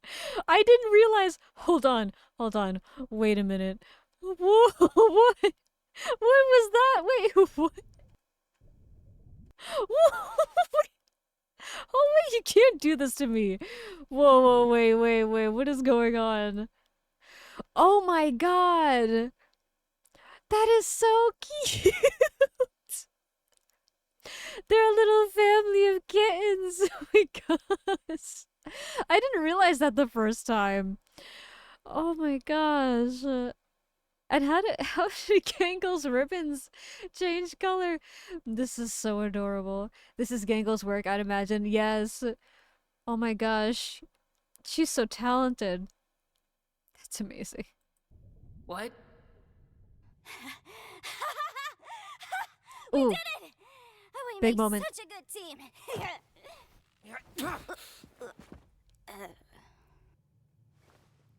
Well, to be fair, our competition wasn't anything crazy. Yeah, true. I suppose this is the part where one of us betrays the other. Dude, this is such a big moment. Look at his face. He feels bad. Huh? Oh, yeah. You can betray me. Oh, I thought this was gonna be a mutual thing. Nah, go on. Do it. I don't really want to. Lame. Come on. I thought you were cool. We could just be winners as a team. We're not a team. Come on. What do you mean? Yes, we are. Delusional. Weren't we kind of bonding over being chaotic evil together? I was merely entertaining you because I thought it was funny. Now are you gonna shoot me or what? Did I do something wrong? You sound like Ragatha right now. No wonder we're not a team. No, I mean, we were doing fine, having fun, talking. But you suddenly You're not committing. Do it. If I shoot you right now, are we still gonna be friends afterwards? We were never friends. What about all that stuff you told me? Yeah, I did tell you a lot, didn't I? Not looking forward to thinking about that tomorrow. No, we're not doing this. You're not gonna look me in the eye and tell me nothing we've been doing together meant anything to you, because I know that's not true. Are you coming on to me? Yeah, that's what everybody wants. A straight couple. Oh my god, can you take this seriously?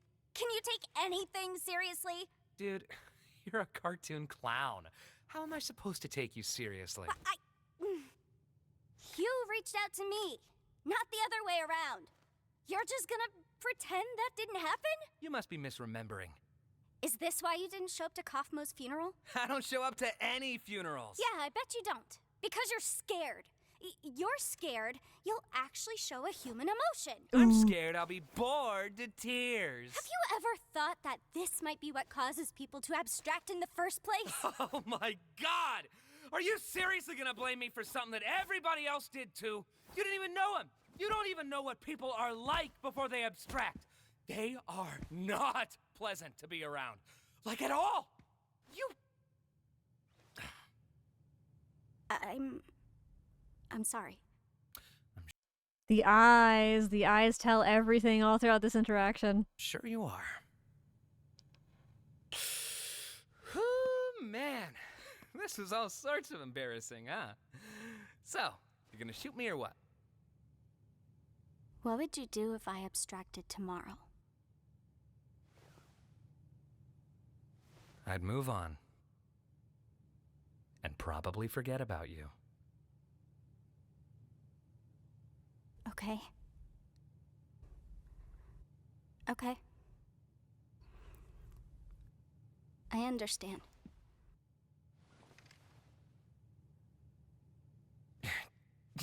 Jeez, you really can't take a joke, can you?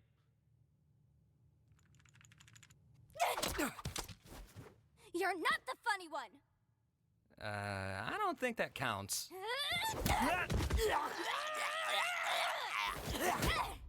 Hey, what are you doing? Fight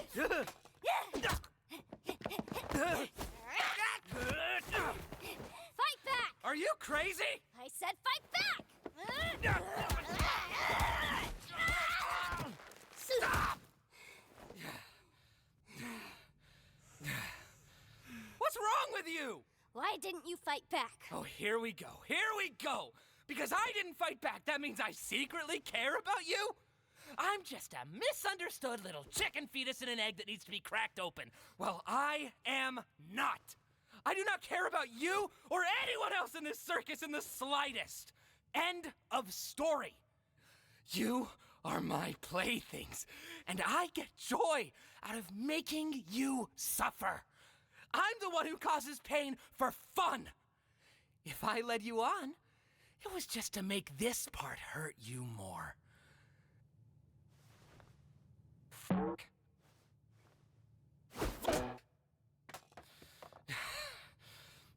There's nothing more to me. So please, just stop looking.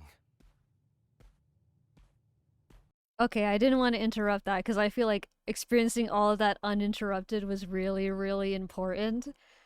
But big moment for really establishing a bit of Jax's internal conflict with connection. You know, we see in one episode bonding and then being reminded of what he lost, like the cost of bonding with people and then him pushing someone away. There's a edit of this scene that's circulating Twitter. The way it was edited, the colors were changed. Some words were cut out to make it seem like it was evil Pomni and evil Jax talking, essentially. So, like, their personalities were kind of swapped. And I actually think it's a pretty good depiction of what Jax is really trying to say. Because, like, what he's saying on the surface and what he means deep down are not the same. He's only saying what he's saying because he doesn't want to get too close. As Nick Hoffman once said, if you don't believe in love, then what's the point in living? Oh, Jax absolutely does, though. He really cares about his friends. That's just it. What he doesn't well, I think he does understand it. He just doesn't want to admit it. He is so tormented because of how much he cares. He pushes people away because that's how much he values them. And that's a really hard thing for someone who experiences connection as closeness to understand. But like the psychology of someone like Jax is just different. His idea of safety is different. I think of it this way, right? The more you optimize your life for connection, the more vulnerable you have to be. The more vulnerable you are, the more risky that is. The more unsafe that is, right? If you have been betrayed, or you've lost friends, or you've gone through enough negative social experiences enough times, you can't have the capacity to take on more risk until you heal from what you've already been through, because the wounds are still raw. if you try to connect with people when the wounds from your past connections are still raw, it's just going to make the wounds even worse. So relationships come at a cost, but not everyone has the currency to pay for that cost. Even if they want to. Even if they want to have connection. There's a difference between wanting it and being able to afford it. There's a difference between loving someone and having the capacity to actually execute. He's afraid they'll leave him like the ones before them. He believes that he doesn't bring about anything good because the only things the others had in common were that they were friends with him. Yeah, exactly. Exactly. To take a chance on being close friends with someone again also means, hey, I might lose them. And if I lose them, it's going to hurt. And if I'm still hurting over the friends I used to have, and that pain is deeper than anything else, even maybe the perceived like benefit from those past connections, the overall cost of having connection is going to feel higher than the benefit. And there may be moments temporarily where he feels differently. Like he was vibing with her a moment ago, but then he was reminded of what the cost would be. And then he was like, you know, I'm actually not sure if I'm ready for that after all. And that's what's going on here. But referring to that edit I saw on Twitter, it went something like this. What's wrong with you? Why did you fight back? Oh, here we go. Here we go. Because I fight back, that means I secretly didn't care about you? I'm just a misunderstood little chicken fetus in an egg that needs to be cracked open. Well, I care about you and anyone else in this circus. End of story. You are my friends, and I get joy out of making you happy. I'm the one who causes joy for fun.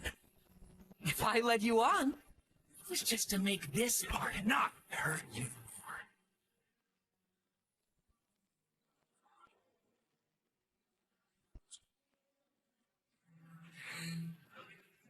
There's more to me.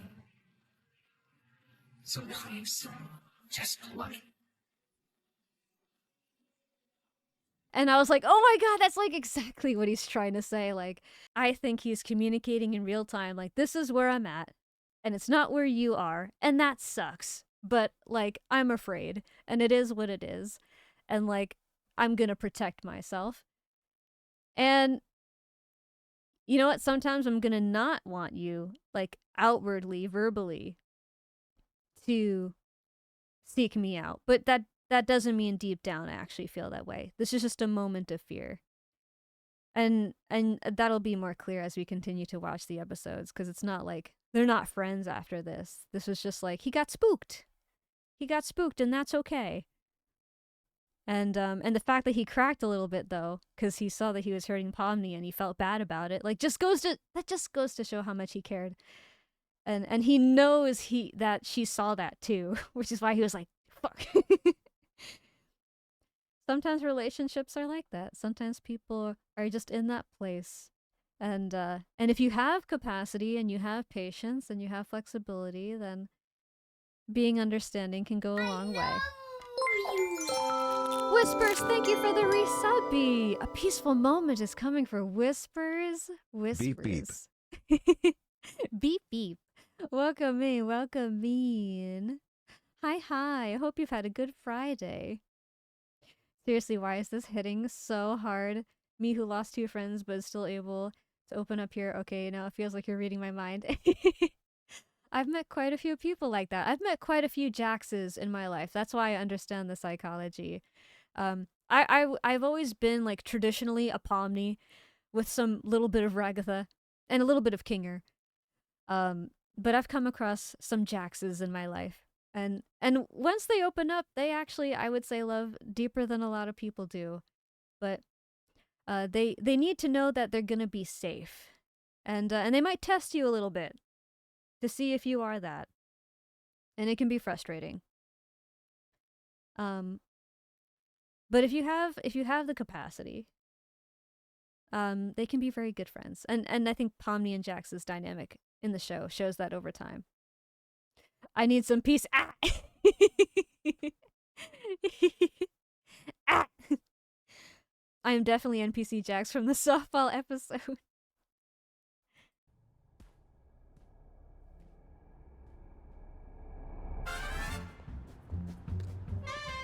Also, poor baby. Oh my gosh, this moment. Oh. Hey, I have something I I... feel like You can no, speak you first. Go. Let's talk after the show. Yeah, sounds good.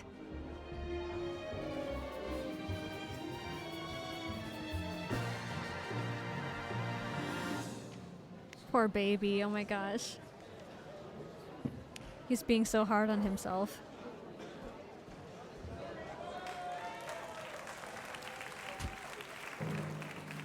Ladies and gentlemen, it's time for the Favorite Character Awards!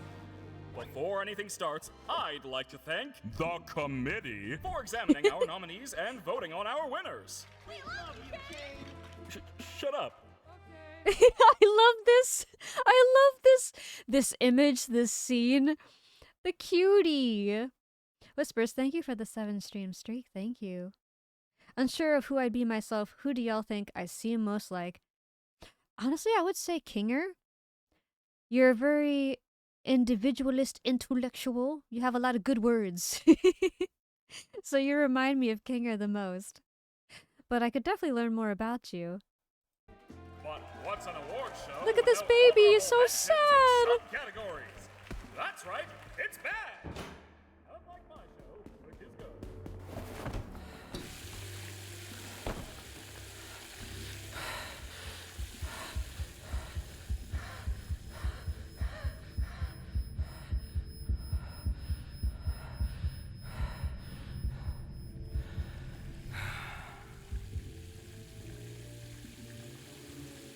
Panic attack. God, you look stupid.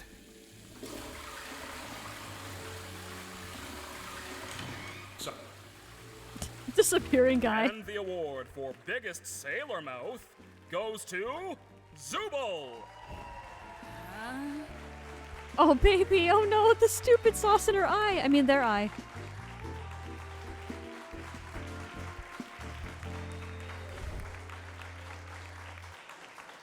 All right, folks, it's now the moment you've all been waiting for. The award for favorite character. Bubble, give me a drum roll. And the award for favorite character goes to... Why, it's me, everyone! This baby too. Someone give him a hug and some love. Wait, I misread that. It's Ming.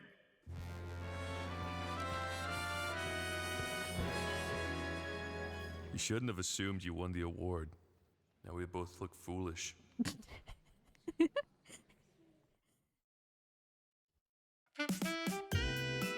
These babies. These babies. DMs you my entire life story after stream. Beautiful, perfect. Ah yes, my favorite character is Ming. I do like Ming, unironically. It was always Ming. Just Ming. Just Ming. Just Ming. Just Monica. Just Monica. Just Monica. All these babies.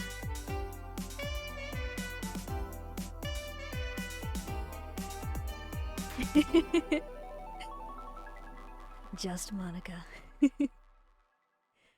Alright, I think we're on to... Oh, wait, what's this? Alrighty. Now, let's see how many of them voted for me.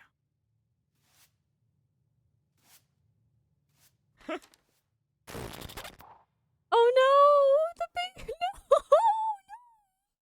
Oh no! Oh, this is one of my favorite episodes though. Episode 7.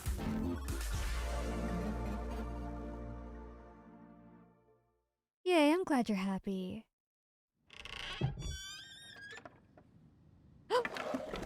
Is the adventure over already?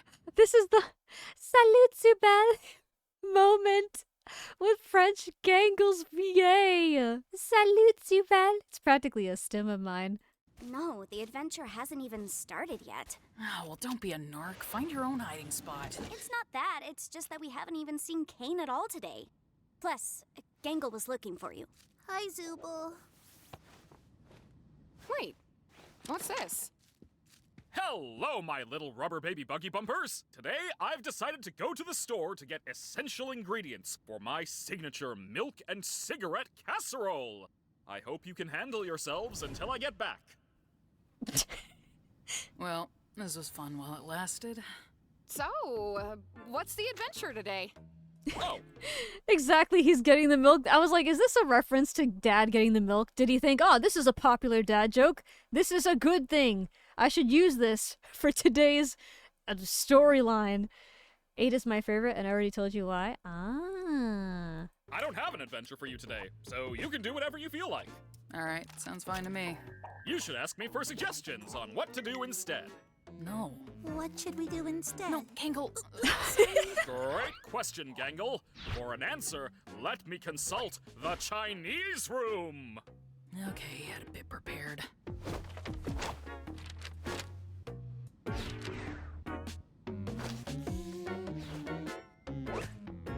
Okay, why Chinese? Does this actually mean anything? It's a mystery what's behind that door, but I believe it's a fluent Chinese speaker who will give me advice. Can I just ask why? Like, what even is— Shut! You're only making the joke take longer. What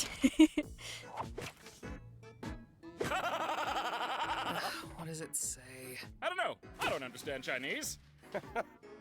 Hilarious. I don't know. Why don't you guys hang out at the digital lake? These locations have just kinda been there this whole time. Not sure why you never visit them. You should throw a freaking beach party. Good boy. Oh, that could be fun. Plus, there are some fun NPCs out there that none of you have even interacted with yet. I'm guessing they're not intelligent ones. They most certainly are not. Now, go have fun! Oh, I love this! I love this so much! I sure hope Gangle and Zool will become a couple during episode 9. They're so cute together and I can buy them being partners. Me too! The mention of tobacco products like that is insanely gross to me to the genetic core. It's a cigarette casserole sounds like the worst. Wow, what a good day! Wow! Alright, so who wants to try Caine's magical changing booth first? I guess I'll give it a go.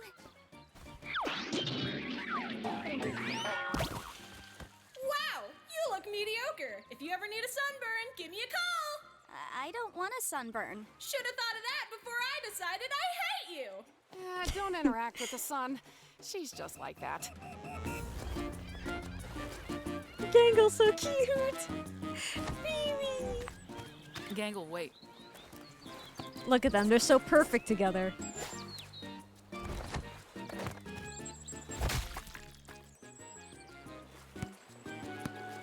See, like, Zooble even gives Gangle an outlet for her rage.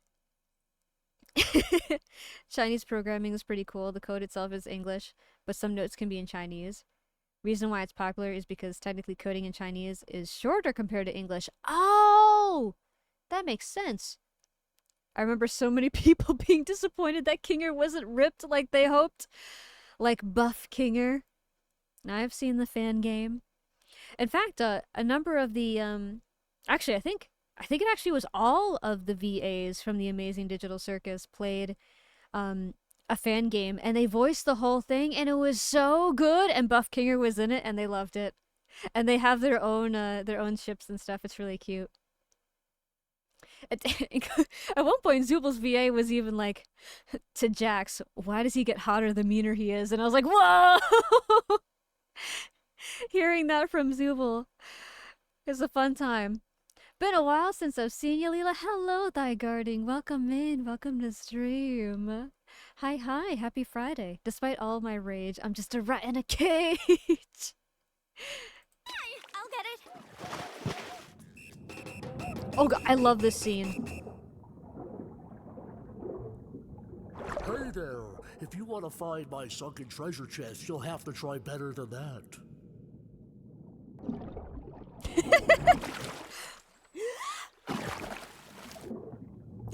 So, I was just talking with my brother here, and yeah, you are definitely not getting our sunken treasure chest. Definitely not. Do I even want your treasure chest? It's not like there's anything to spend money on. I'm the one that tells lies.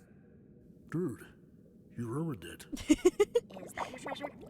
Dude, no! They took everything! That was my entire life savings, dude!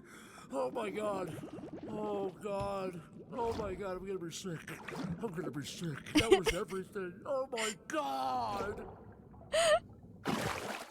Did you find it? Nah, somebody plundered it before I could. What? What? Oh, wait, you're right! Poor baby, he's still so sad. They got Oblivion NPC dialogue, and I love how they were rendered poorly on purpose, just to make it even funnier. You know what infamous and ugly cartoon these ugly fishes are references to? Oh wait, they're a reference? I have to know. What was that for? Oh, let me think. There's that time you ran me over with a steamroller, the time you pushed Gangle into a pool of piranhas, when you set me on fire, mailed me a pipe bomb, threw me into an active volcano. I could go on. Aren't you supposed to be miserable about your ability to choose your own body or something? Aren't you supposed to be causing trouble for everyone? Aw. I've been starting to think that maybe the ability to change is fine. Not needing to commit to one thing all the time. How about that? And if I do still have problems, I talk about them with the people I trust. Good thing I don't have any problems then. Where are you going? Anywhere you losers won't yap my ear off. Oh, he feels like he has no friends now. Hello there! How's the shrimp NPC? Bro, it looks so tasty though. Honestly, that's what I thought at this part, and then this happened. You're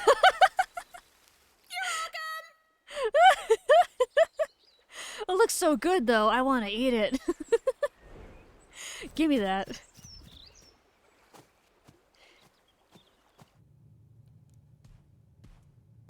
Oh, this is a big scene. Shout out to our non-binary homies, absolutely. They're references to a Christian cartoon called Gaither's Pond. Very bad and ugly? Oh my god. I didn't know that. I like how he specifically states that he doesn't have any problems rather than he doesn't trust them. Yeah, it's also easier than saying, well, it's a good thing I don't have any friends. Oh god. Making me want shrimp gumbo? Mm-hmm. The sun did its job, yeah. Now I want shrimp. Shrimp is good.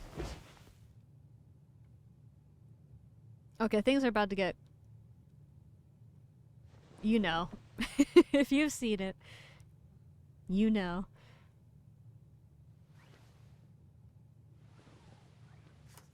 Aww. Aww.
Can you guess what this is supposed to be? If you pay close attention to the shapes as this sequence goes on, you might start to see some things.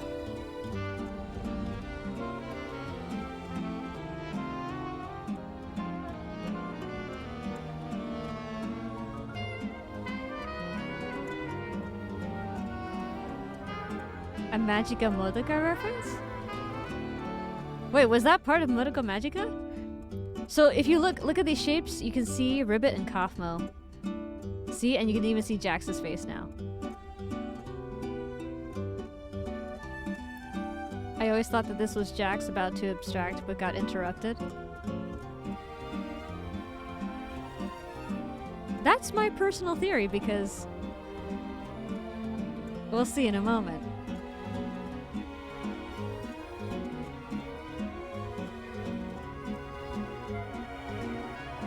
Squidward? Wait, what's Squidward? You see Squidward in here?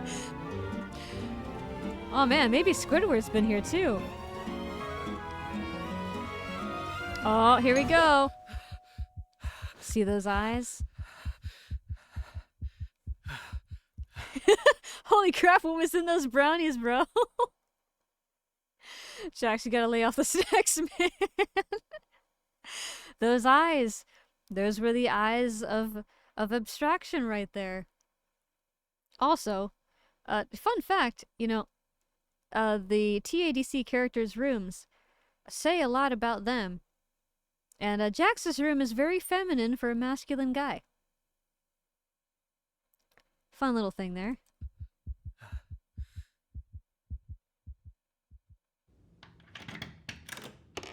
Way to interrupt my nap. Can we talk? Your what? Yeah. He's not actually an NPC. He's a human. Like us. Yes, I know. Getting stuck with a blank mannequin body of all things. Caine completely overlooked me. But because of this, I was able to, well, I think I found the way to leave. The way to leave? Yes, the way to leave the circus and get back to the real world. Yes, but please, keep it discreet. If Caine catches on, I doubt he'll ever let us get this far again. The all-seeing eyes everywhere. Me being jealous of his room. I think he slipped a little extra, yeah. Exactly. That's why we came to you. We thought you might have a key to the Chinese room. The Chinese room? Yes, we're gonna need a place to talk without Caine listening in on us. Oh, I meant to mention this a moment ago. The Chinese room is actually an actual programmer thing. So the first time it was mentioned, it was actually a joke. And that's why Kinger actually laughed a little bit after the fact, if you really watch his face, after Caine tells the joke. Let's see, I want to see if I can... The Chinese room argument holds that a computer executing a program cannot have a mind, understanding, or consciousness. The Chinese room is a philosophical thought experiment by John Searle, 1980, arguing that computers simulate intelligence without true understanding. Cord, thank you for the hand pats. Thank you. I appreciate it. It imagines a person in a room with a rule book, or aka a program, for manipulating Chinese characters, producing valid input without actually knowing Chinese. So that's what that's a reference to. Thought that you might appreciate that. I assumed it was because he was applying parts of his abstracted friends to his room as a coping mechanism. That's actually a pretty good theory. Hello, thank you for the first time chat. Welcome in. A working theory that Caine will commit to a bit no matter what. And if the bit is to not know what's in the Chinese room, he'll stick to it. I guess I'll check. These are all the keys I have where I don't know what they go to. Wait, don't you want to come with us? This could be our one chance to finally leave all this behind. Sure, why not? Aw. Where even is Caine? He might be suspicious of us even being here. He's probably in his office, planning adventures. How do we even know we can trust this guy? Has he done anything to prove he's human? I've been here longer than any of you. I, helped create this place. I'll explain more when we're in the room, but for now, please just trust me. Whenever someone says, trust me, doesn't really, raise my willingness to trust in them. That was the first thing that stuck out to me as unusual about this character. First time Twitch chat, been on your YouTube for years? Well, welcome in. Oh my god, sorry, my model died. Hold on. Lemonade Warfare, thank you for the follow. Thank you, welcome to the Tofu. And also, I saw earlier, oh, hold on, don't want to do that.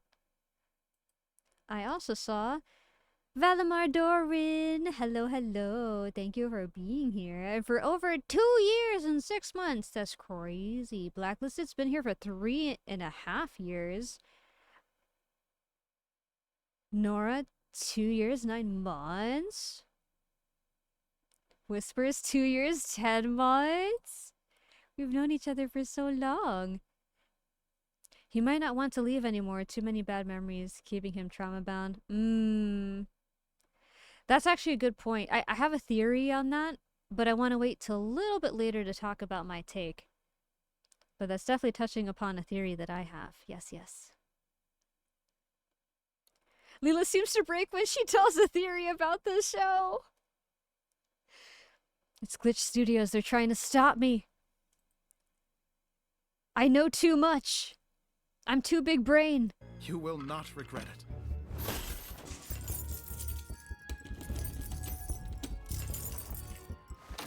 Am I doing this wrong? None of these even fit in the keyhole. Has anybody even tried just... Oh, thank God. Okay, well, it's open. Let's just get inside before Caine sees us. I'll go get Kinger. We can fill him in later. I don't really know if I'm, ready to face him again after what happened. We've both done things we're not proud of.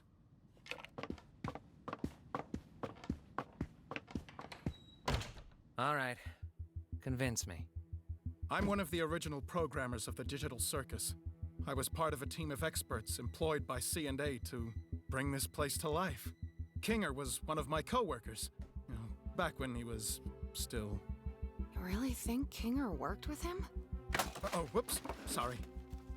I can see it. Well, as production went on, the higher-ups at C&A started getting untrustworthy. They began forcibly hooking my fellow co-workers up to the computer in special stasis pods that would keep them alive and analyze their brains. Just awful stuff. I'm gonna shoot you down and say none of us are CNA employees. How would we have gotten hooked up to this big machine just by putting on a headset? That's what I wondered as well. But then I remembered that C&A was planning on expanding development. Last I remember, I was asking too many questions, and then poof, I was here. They're probably doing the same to anyone that stumbles into that office. I have so much to say about this once we get far enough into this episode that I can start talking about it. Caine is an AI. Yeah, I think we all got that. An I think I got specifically it. created... Just in case, tell me the whole thing again. I wasn't listening. Okay, here we go, here we go. Here we go. Caine is an AI. Yeah, I think we all got that. An AI specifically created to keep your minds active. But he's just as much of a prisoner as you are. One that, won't be able to leave with us. Just get to the meat and tell us exactly how we're gonna leave if we're all hooked up to stasis pods. Yes, of course. So, I did some digging, and I discovered that the stasis pods and the virtual world are both run in the same program. So, theoretically, if we were to access the master console hidden deep within Caine's office, we could terminate it and forcibly awaken everyone who's hooked up. Well, I'm putting a sticky note here. I can't say what, but I'm putting a sticky note here. Obviously, except Great. for Caine. I think I got it, but just in case, tell me the whole thing again. I wasn't listening. Okay, here we go. Yes, of course. So, I did some digging, and I discovered that the stasis pods and the virtual world are both run in the same program. So, theoretically, if we were to access the master console hidden deep within Caine's office, we could terminate it and forcibly awaken everyone who's hooked up. Well, obviously, except for Caine. Also, thank you for the Lunar Lila Blacklisted. How do we get into Caine's office? We'll need to steal the key from Caine, and we'll also need administrator privileges.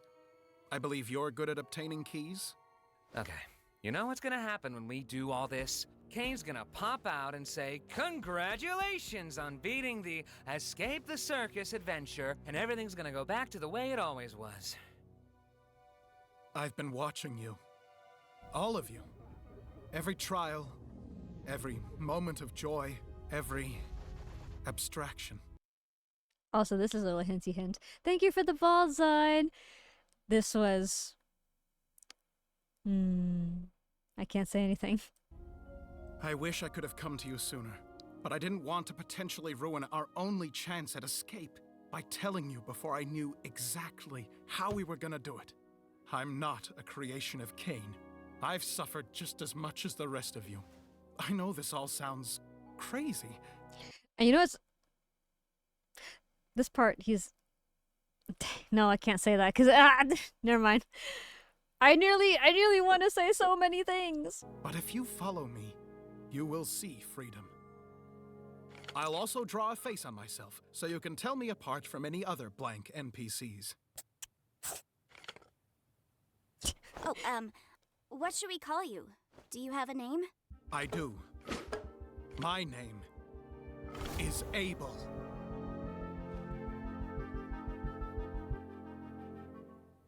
Like, is that the name you picked? Or... Yeah, I thought it would be cool. But anyway, first things first. We need to get that key. In order okay, to one little thing. I was hoping to see it, but I think I missed it. So I'm just gonna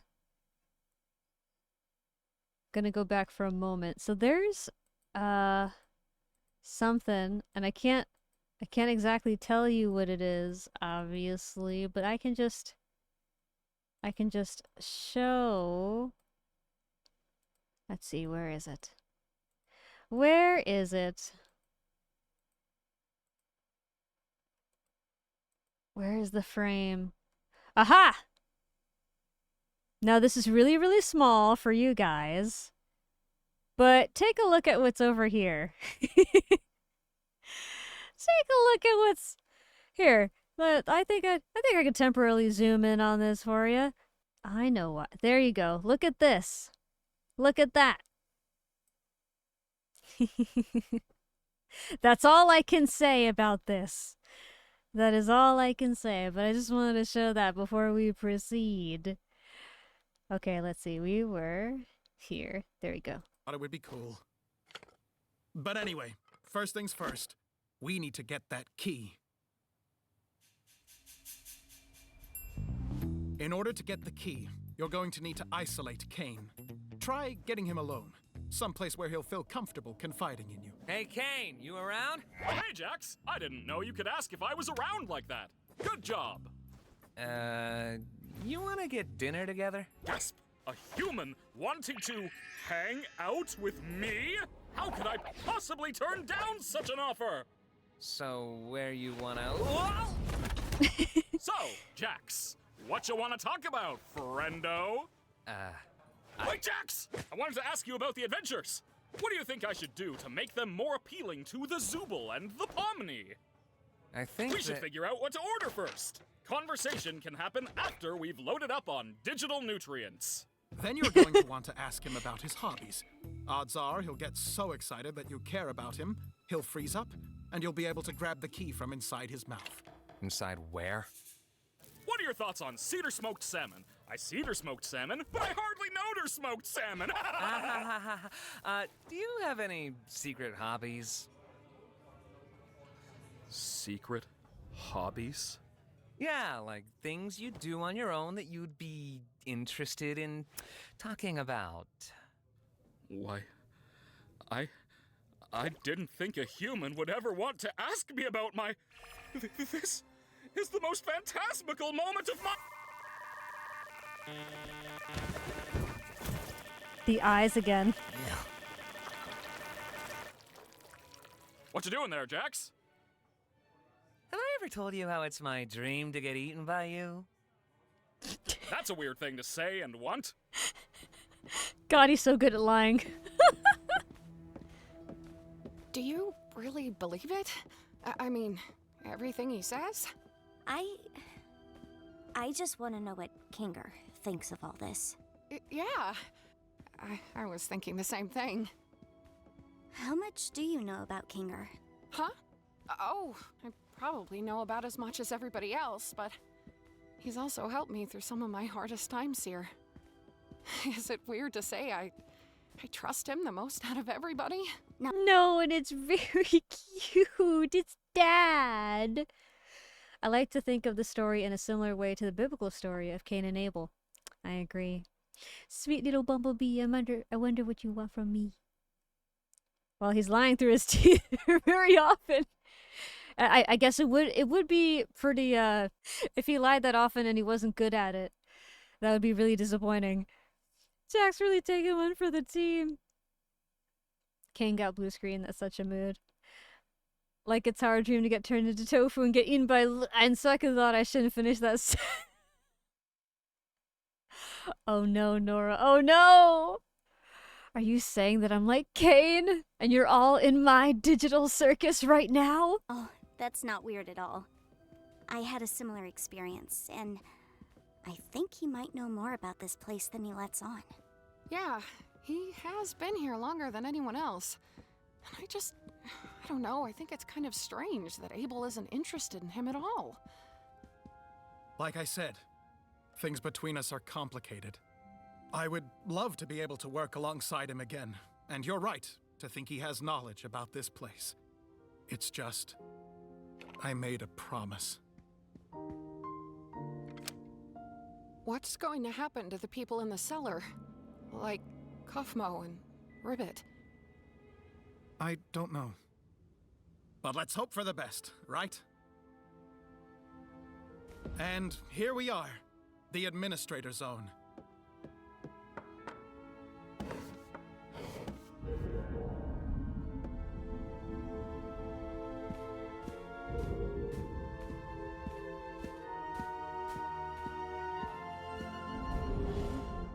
Like I was saying, this Macroverse place really intrigues me. And these photos are all I have of the location. Okay, this is really important. This is really significant. I can't tell the whole part of my theory on this, but yeah, I need to wait a little bit longer, I think. I'm obsessed with them. I just wish I had more info on the location so I could accurately recreate it. Too bad they cut me off, right? Yeah, what a shame. So, what's your takeaway from all this? What? What's your takeaway from all this? Is it that I'm actually a cool guy with cool hobbies and not that much different from you beautiful humans? Sure. Wowee! I'm so glad we understand each other a little more. I really am trying my best to make you guys happy, and being appreciated for that just makes me want to celebrate by giving you guys anything you ask for. How's that sound? Sounds good. This was a nice dinner and everything, but could I go back to the circus? The gals and I were gonna do something which may or may not be a surprise for a special certain ringmaster we want to show our appreciation for. Gasp! Say no more!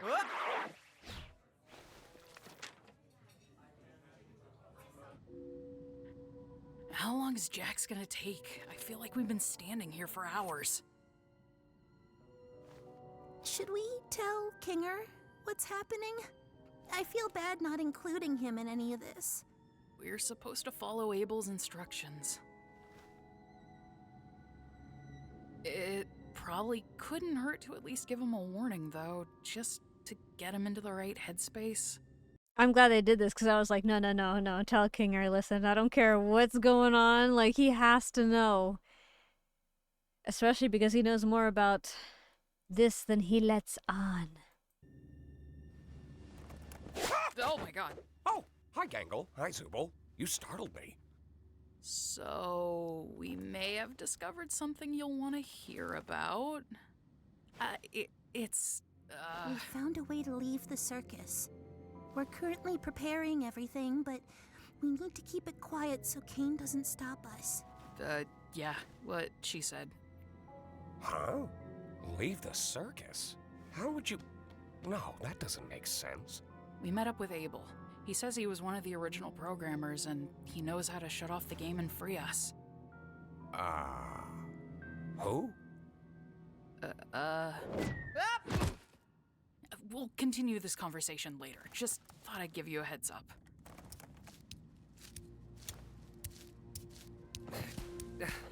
I am never doing anything for you guys ever again.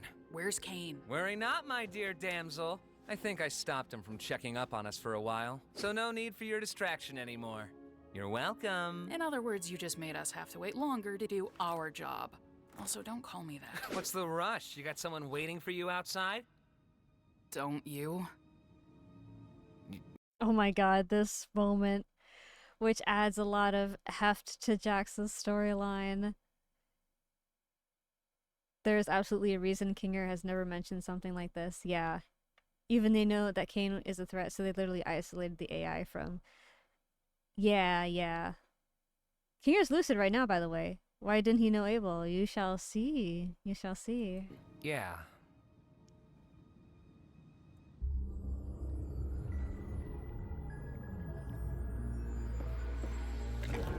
So, how many administrator passes should I get? 6. Yeah, 6. Are you sure? Giving Kinger access to the main console could be dangerous, considering his mental state. Will it be dark in there? I suppose it will be somewhat dim, but... Then yes. I want us all to have one. All right. If you say so. The dark. I think I get it now. Whatever happens, I'm going to put my trust in Kinger. He's got a lot of wisdom buried in there, doesn't he? Yeah, he does. Yeah, when he uses it responsibly. What? It's nothing. Let's go find the others. Hey, don't keep information from us if you know something. What happened between you and Kinger? It'll be clear soon enough. So, did you distract Caine? I took care of that. He thinks he took care of that, but we really have no way of knowing. Such little faith in me. Goodness. Oh, I wonder why. If this whole thing gets messed up because of you, I swear to God. Yeah, let's just all follow Mr. Obvious Twist Villain instead. Now wait, hold on. You think... Let's all just calm down and be a team here. Pomni's got administrator passes for everyone. We're all in this together.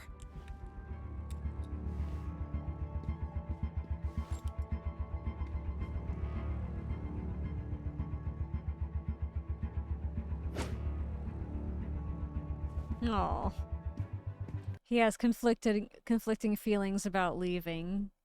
Why do they look like that?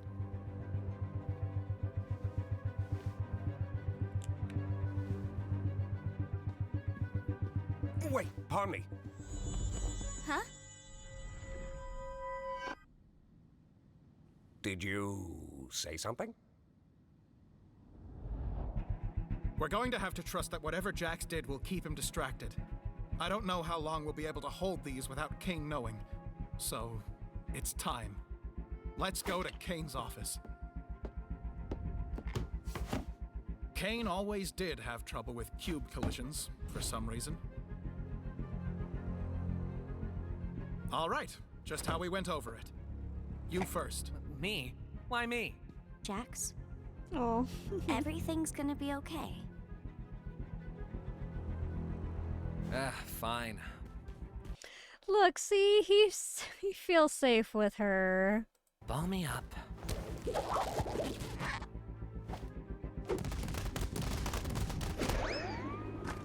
Oh, like basketball.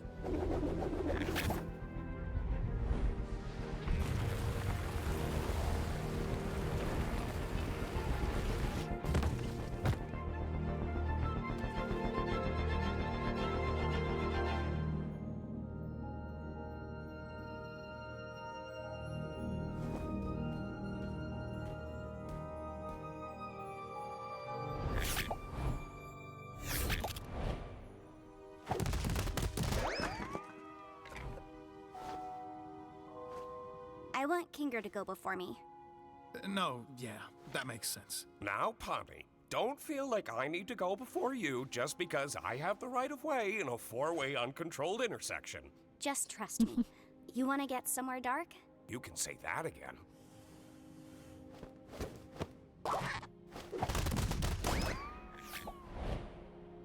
So, how are you getting up? I'm not, but I trust all of you to make the right choice. When we all get out, I'll buy you a beer. Make the right choice.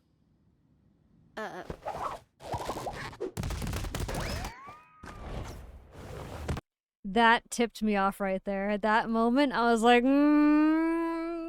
my sus meter. Whew. I That was was getting weird. kind of worried something was happening down there.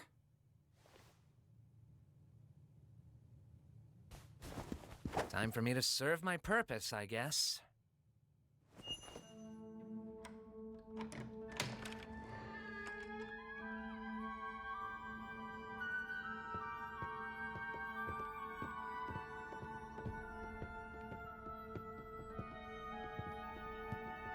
There's some important things that happen in this place.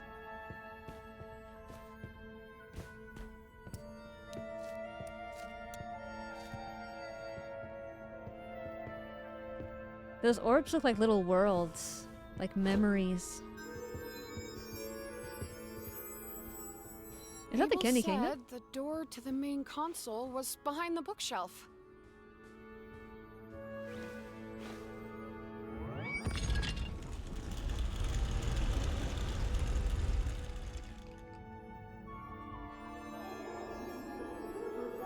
This moment I think is significant.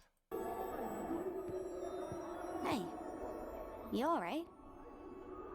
I'm great. I can't tell if he's thinking back to a memory in the circus or outside the circus, but I think it's one or the other.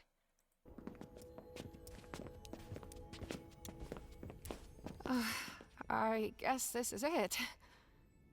We're leaving the circus.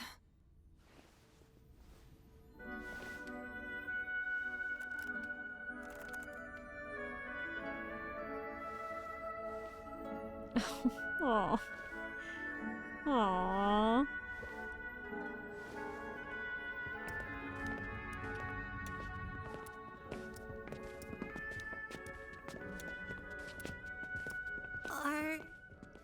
Are we still gonna be friends when we're out there? Why wouldn't we be? It's just gonna be strange. I've only known you like this. Will it be the same when it's real? It always was real. Everything we felt, everything we've done, everything we are. It'll never leave us. And I wouldn't have it any other way. Thank you for always being there when I needed. Oh, panic attack.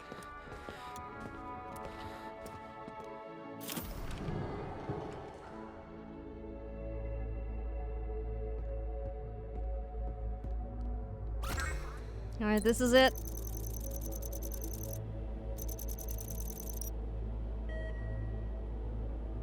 Hello, cute fluffy Lila. Hello, Reverie. Welcome in. The song sounded like it was from a show I heard in Las Vegas called Strangers in Paradise, I think.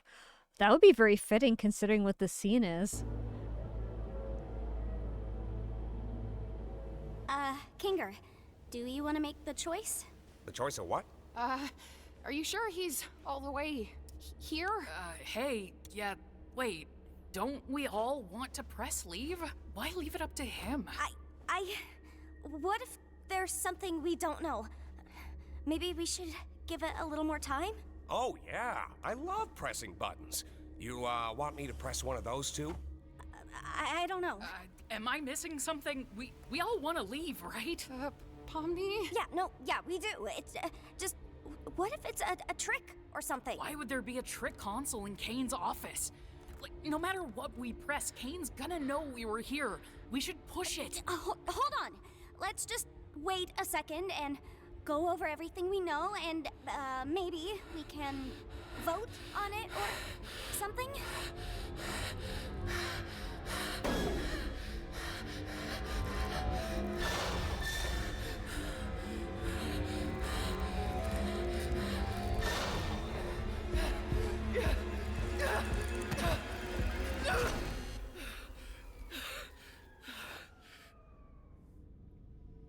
What did you just do?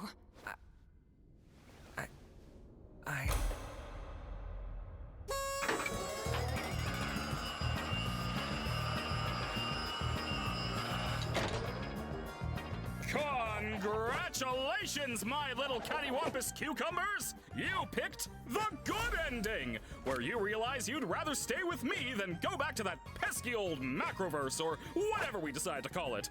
I knew you'd make the right choice. You mean this was all... An adventure, yes, and one I've been cooking up for a good long while. Great job playing your part, Abel. All in a good day's work. By the way, you think I could get a raise after that performance? Oh, you're getting too smart. Time to delete. None of that was true. The CNA stuff, the pods, the way out. A fabrication of my incredible world-building skills. I was right?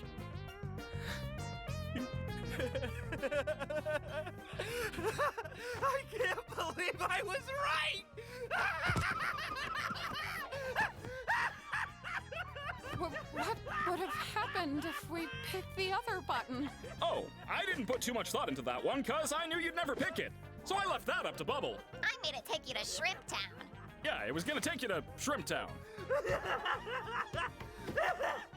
Okay, I want to point out that, again, well, actually, maybe I should give it a little more time. But remember, supposedly, Caine can't control people's minds. He can only, like, influence them. But then there's this next part here.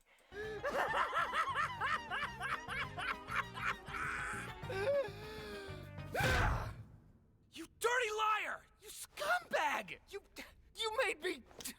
You got in my head. You just lie about everything, don't you? Huh? You can mess with our minds too, can't you? The stupid sauce, the vegan thing, God knows what else! Our names? No, hold on, guys. Wait. I may have the ability to add temporary modifiers to make adventures more interesting, but that's it. If I did anything more, trust me, it would not end well. Scratch. The first abstraction. Hey! I didn't say anything like that! Come on, guys! You know I'm just here to have fun. Questioning's over. Your prize is this lovely gift basket of soaps and lotions. Stay fragrant, have a good night. Fragrant night, bye!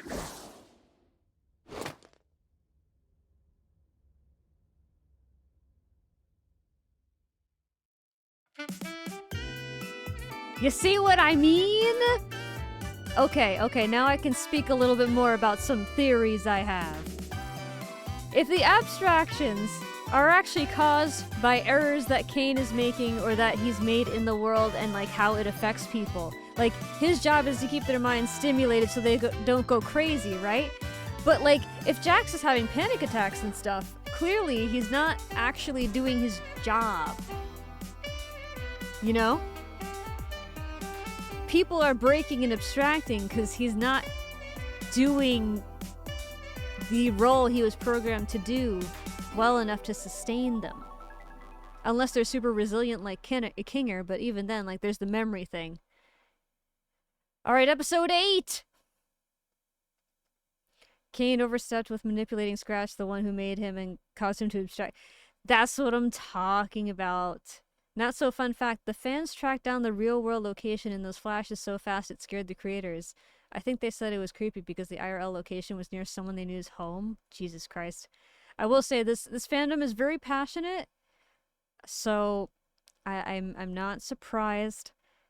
In fact, if I'm not mistaken, the series is 9 episodes partly because of the reaction that people have had to it. It was so popular, it put a lot of pressure on Gooseworks from my understanding, and they decided for their health to, you know, instead of trying to keep it going, to just have it be a shorter series, which I actually really respect that.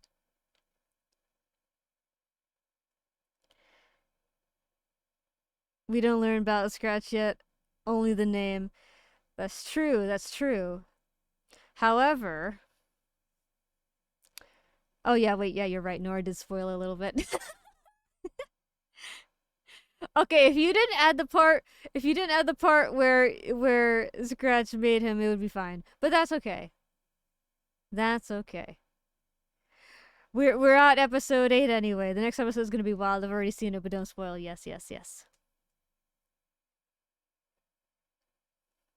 Yes, yes, yes.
C and A, right in the logo there.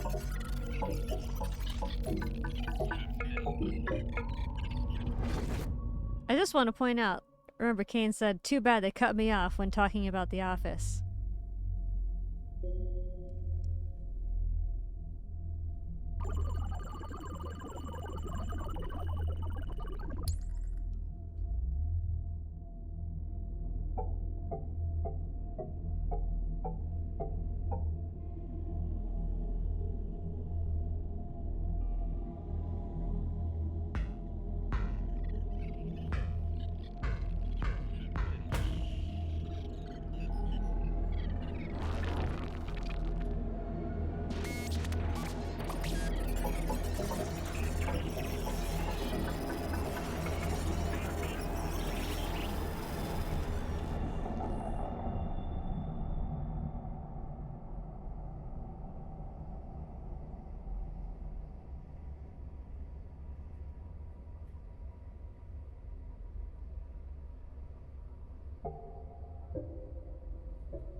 Yeah, like Cain and Abel, exactly.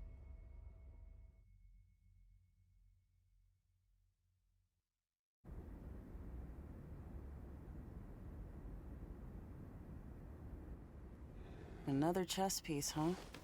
How are you holding up? I just don't know what's happening. We've never made anything like this. I just hope that... Wait. Are you? It's... you. Oh my god. I wish I could remember your name. Same. I'm so sorry I roped you into this with me. It's quite strange, isn't it? Listen, no matter what happens, I'll always... And into the cellar you go. Golly, we're running out of humans here. Now don't you go abstracting on me too. Seriously. Yes, that is Kinger's wife. And remember what I said before during, I believe it was episode 3, the Haunted Mansion episode, where there's the ghost woman who is the wife of the narrator that Pomni and Kinger are interacting with when they're on their journey. Same voice as Queenie. Same voice as Queenie from what I can tell. I compared both of their voices and they sound exactly the same. Which brings me to a certain theory. You would think that if people are abstracted and put in the cellar, like, they're just there, right? But if Queenie's voice and possibly memories were reused for an NPC, are they in the cellar? Have, like, when I think about abstraction, right, I think of something becoming fragmented. Do the people who abstract lose themselves and then like the rest of their data just kind of get sorted into another part of the circus in a different form or as a different character or as like an environment or something? Like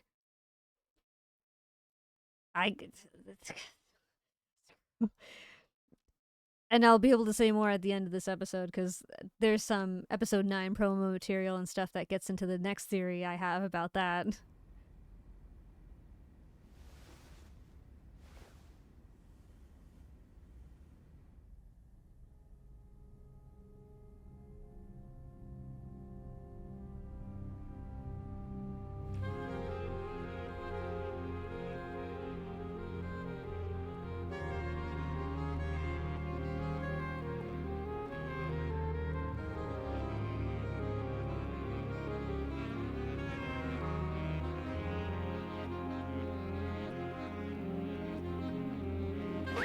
What? What? Hello? Guys? I can't figure out how to... guys? Hello? Can you help me out here? What's happening? Can anybody hear me? I can hear you. Are you okay? Who are you? How do I take this off? Whoa, a new one? So it is possible. Looks like you got a new buddy after all, Kinger. Kinger. Right.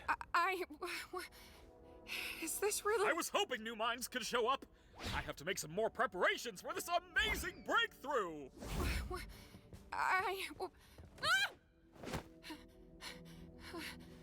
How do I get out of this? I don't know. What do you mean? But everything's gonna be okay. Do you remember your name? I'm...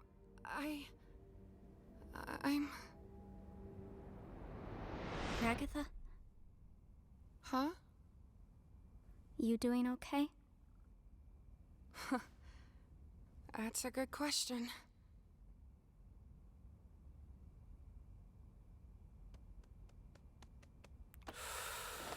Well, really hate to say it, guys, but I told Don't you even! Do not even f***ing begin to say that sentence like you didn't try to keep us all trapped here forever. Anything could have happened when you press those buttons. It doesn't matter. It seemed to matter back when you did it. What if you did ruin our one chance at leaving? What if Abel was secretly evil? What if we all got stranded in the void? What if it wasn't real? So it doesn't matter. Never did. How can you say that like you didn't try to f*** us all over? He's right, though. What? Gangle. It doesn't matter what could have happened. We could argue about it and hurt each other all day long, but that's not gonna help anybody. I think what we need to do now is to just be there for each other. Recycled code is scraps of human minds. That's creepy. It is, but like as Dragon mentioned, AIs, as you know, are good at recycling things. And I also think about it this way. If Caine was cut off from the original dev team, and by extension, the training data, because he was isolated, he has to be forcibly getting something to train himself off of and to continuously improve off of. And what else does he have but the few things he's somehow getting from the outside world, which he might also be doing because he is a rogue AI. And so maybe he's repurposed maybe even some of the CNA's software infrastructure or otherwise to bring people into the circus, to continue his own training and improvement process without the dev team. From the trailer, I always thought the characters' minds after abstracting would have gone to a separate backup server akin to an afterlife where Caine doesn't have access. Because even when they're abstracted, the bodies go to the cellar, I don't see any clear point of separation, and so I think he may have access. I did it too as a programmer, recycled and repurposed the code, yeah. Oh my gosh, Dragon. Okay, you're touching upon another theory that's out there. Not that not that exactly. What if Jax is the other half of Caine? But some people have a theory that the reason why Jax doesn't talk about his past is because he's done something in the real world that would catch up to him if he returned back. And if he does have some kind of connection to the digital circus or otherwise, it would really add a lot more pain to his case. I mean, could you imagine getting stuck in something you partly created and then losing your friends in it? And everything that's transpired up till now. Lila is an AI like Neuro. I kid you not. One time I made a video and somehow, I don't know how, but one of the commenters thought that I was an AI. And so when I was talking about praising Neuro in one part of the video, they were like, of course an AI thinks this about another AI streamer. And I was like, damn. I'm so polished people think I'm an AI, like, algorithm. That's crazy. They were actually convinced, hey, I'm not going to correct him. Oh, God. I'm not going to corrupt them. Not yet. It's too soon for that, chat. It's too soon for that. I need more chatters. I need more code. God. Yeah, sorry, you're not real. Yeah, I know. I'm just a figment of your imagination. I'm just a product of your local software development company. You're still slowly regaining emotions and understanding things, so it does make sense why people think you're an AI. Confirmed Lila is too perfect to be real. Oh my gosh. That was pretty funny though. And it was a video I was reacting to Zentreya with Neurosama too. And like Zentreya is a kind of android, so really added to the confusion. I guess they thought everyone was an AI. She's right. We've all done bad things, but we're also all we've got.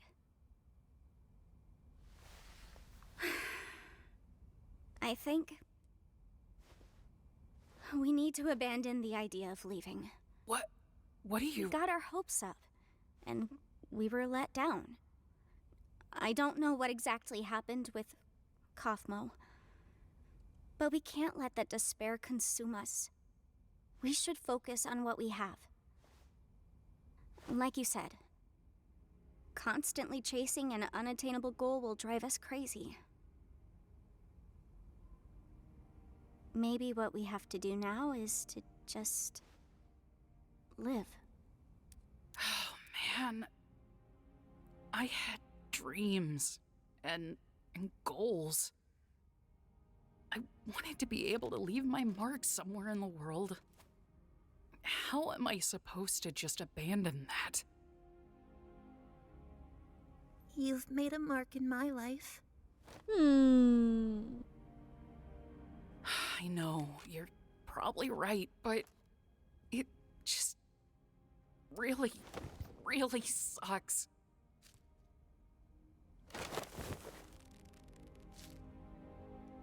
We're all in this together. Babies. And we'll always be in this together. No matter what. Oh. Hey. That includes you too. Huh?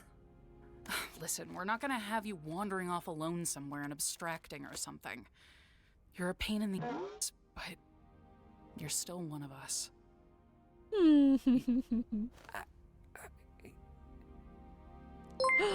Oh my gosh. Raz, hello. Thank you for the raid. Welcome in. How are you? Mods, can we have a shout out for Raz, please? Happy Friday, everyone. We're reacting to the Amazing Digital Circus. We're actually part of the way through episode 8. So, just so you know, if you have seen it, great. If you haven't, spoilers may be ahead because it's the last episode. Is that episode 6 or 7? Not joking. 6, 7? It's 8. Hello, and thank you for the 3 stream streak. My name's Lila. I'm a Kitsune VTuber. You might have seen my reaction content on YouTube before. I wanted to introduce a lot of my community to one of my favorite shows right now. Yes, I'm on 8 now. I'm on 8 now. And this is the last episode before episode 9 is released in early June, if I'm not mistaken. Everyone is loving on your tail. Yes, they are. Thank you. Thank you for the tail pats. 6, 7, 6, 7. Welcome in and thank you again for the raid. We've been sharing a lot of theories this whole time. In fact, if you have not seen us react to episodes 1 through 4, the VOD is available on the VOD channel so you can catch up, and this one will be available tomorrow, so everyone will have a full collection of all of The Amazing Digital Circus theories. June 19th, okay, June 19th, but it's released on June 4th in theaters. Ah, there you go, okay. June 4th in theaters, June 19th on YouTube.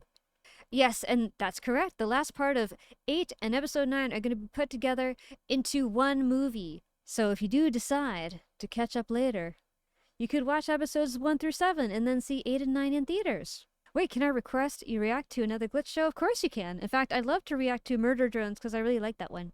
And I also really like Glitch's series. They're really good.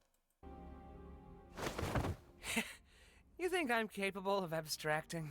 You guys worry too much. Baby. We need a vacation. I don't understand, Bubble. Okay, I was gonna request that. Yeah. Okay, I want to share something really quick. So, one of the things that I did in preparation for today is I actually found a bunch of memes from the Amazing Digital Circus community that I thought you guys would like. And there is a meme going around about the whole TADC theater release drama, but made wholesome. Let's see if I can find it. Oh, this is a good one. But this is for a little later after we watch this scene. Yes, Murder Drones. It's really good. I really recommend Murder Drones. I also saw Knights of Guinevere. There's only a pilot out right now, from my understanding. There's no additional episodes yet. But I really like that one too. There's another one I've been hearing a lot about. I have so much art and memes bookmarked. It's actually a problem. But there's so much good content on Twitter. Could you blame me? There's so many talented people in one place. I feel spoiled. Spoiled for content. You know what? I'm gonna let you guys watch this while I look for this. Because this is a really good scene. They want an exit, they want answers, they want something real. I give them an adventure that covers all of that and they still hate it? Surely they don't want to actually leave me, right? No way, Jose. No way, no how. I do everything for these people. I slave over these adventures for them. I step outside my comfort zone to appeal to them, and they still hate them. I made a program that creates a body perfectly encapsulating their mind files, and they hate those too. I'm starting to get the feeling that they just hate. Why would they hate you when they could just hate you? Bubble. This is why I was created. This is my function. They'd rather abstract than go on your adventures. See, this is where my theory of Bubble being Caine's thought bubble like really starts becoming solid. Like that is intrusive thoughts to the T, man. That can't be true. I do everything for them. Don't they get that I'm trying? Maybe you're just genuinely bad at this. Shut up! No. I fixed that. I can solve any problem. I can solve this one. That's what this is. A big puzzle that I need to solve. Defective. Shut up! Enough! Maybe you deserved to be abandoned. You really were the lesser of the two. You ruined this. Enough! Who do they think they are? I give them everything, and they spit in my face! Don't they know what I'm capable of? Humans! They only think about themselves. They're spoiled! They won't abstract. They won't leave me. I won't let them! I'm better! I'm more powerful! I'm the original! I am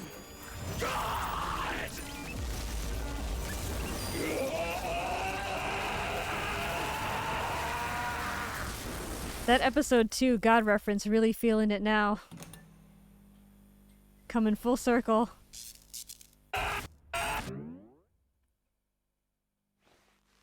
Let's get this show on the road! And look at that, the eyes glowing. He is definitely those two models, the red and the blue model combined. If that's not a direct reference, I don't know what is. Bro, how? Especially German Caine screaming is great. Oh, I haven't heard the German version. Okay, Gramp, back to bed. I am the architect. I love you too, I designed the Matrix. Young Star, hello. Thank you for the follow. Welcome to the Tofu. Caine scream is my favorite part of this. Caine's VA did such a good job. So good. So good. Is that why his eyes are different colors? It seems to be a reference to it, because one was red and one was blue. How can you not guess it exactly? Okay, I'm trying to find... Did I lose track of this meme I'm looking for? There's a... So this moment has become a meme on Twitter, and a whole bunch of people have dubbed it over. Oh, what the heck? What is going on? What the frick? I'm trying to show you guys this thing, but it's not showing up correctly. This might show up on the screen weird. Well, it's just a line on my screen. Why is it just a line on my screen? That's weird. Okay. Take 2. I got this. I'm good. Alright. Boom. Here's a meme I think you would enjoy. I will unmute it now and I will play. Screenings in other countries, they want the movie to release closer to the YouTube premiere, something spoiler-free. I give them that, and they still hate it? Surely they don't actually genuinely hate me, right? No way, Jose. No way, no how. I do everything for these people. I slave over these deadlines for them, I step outside my comfort zone, make Jax a main character for them, and they still hate me! I get a big indie project in theaters, perfectly showing off Ribbit in a big way, and they hate that too! I'm starting to get the feeling they just hate... Why would they hate it when they could just hate it? This is why we were founded! This is what we like doing! They rather indie projects never get the big releases. That can't be true! We do everything for them! Don't they get we are trying? Maybe the indie animation doesn't even deserve to get big. Shut up! No! I fixed that! I made them wait just 2 weeks instead of a month! I solved that problem! I can solve this too! That's what this is, a big puzzle that I need to solve! Greedy! Lazy! Shut up! Bottomless! Cash grab! Enough! Maybe we should consider canceling our deal. You really were the lesser indie project. You ruined this. Enough! Who do they think they are? We give them free content, and they spit in our face! Don't they know what we are capable of? Viewers! They only think about themselves. They're spoiled! They won't pirate the finale. They won't leak it on YouTube. I won't let them! Theater's better. It's more powerful. It's the original media. I am cinema!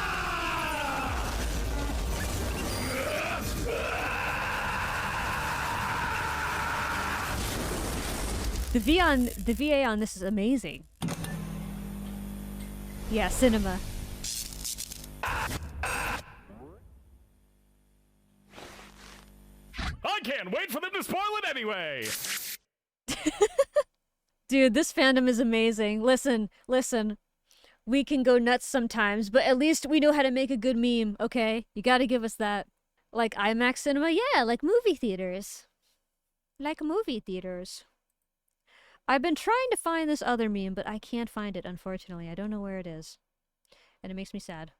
So there was another meme, right before this scene, there was another meme made out of, instead of the TADC characters talking about never being able to leave the circus, the meme was about people not being able to avoid spoilers on Twitter while episode 9 airs before it gets onto YouTube. I think we need to abandon the idea of not getting spoiled.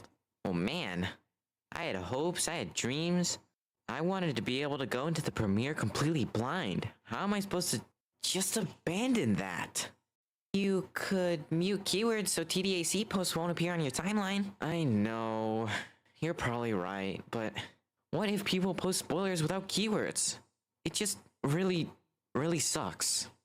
We're all in this together, and we'll always be in this together, no matter what. I have the same issue when I drink 4 Red Bulls. That's concerning. Lila, why did you bonk me last night? What do you mean? I bonk you every night. Wait, hold on. That doesn't sound right. Forget that I said that. It didn't happen. It's late, okay? It's past midnight here in New York. I'm allowed. Caine can absolutely mess with your mind, but it's still up to you on how you choose to react to it. I agree. I agree. Sorry! I was trying to get back at you in a clever way, and I didn't think about it enough. Oh wait, hold on. Whoa. Oh. Okay, I thought it was muted for a moment. Never mind. We good. What was that? Hello, my little fortuitous fruitcakes! Today's adventure is... Caine, we're not in the mood. I can't believe I did Why don't you that. answer some of our questions? Oh no. We have a lot of them. Who has time for questions when there's a whole wacky world of hijinks out there? Yeah, hey, you have a lot of explaining to... Hey! Alternatively, I don't got to explain diddly squat. Can you just give us some time to process everything? Or how about we skip the melodrama and get right to the fun? No, Caine. We have a lot on our minds right now, and we're not going on an adventure. Jax was really impressed with her right there. I see. And since when were you in charge? Do you have any idea how much I do for you guys? How much I obsess over trying to make things perfect? How many insults I have to ignore to do my job? You have a lot on your minds? Don't make me laugh. I have a new adventure for you, and you should consider participating. And if we refuse? Maybe I'm not getting through to you.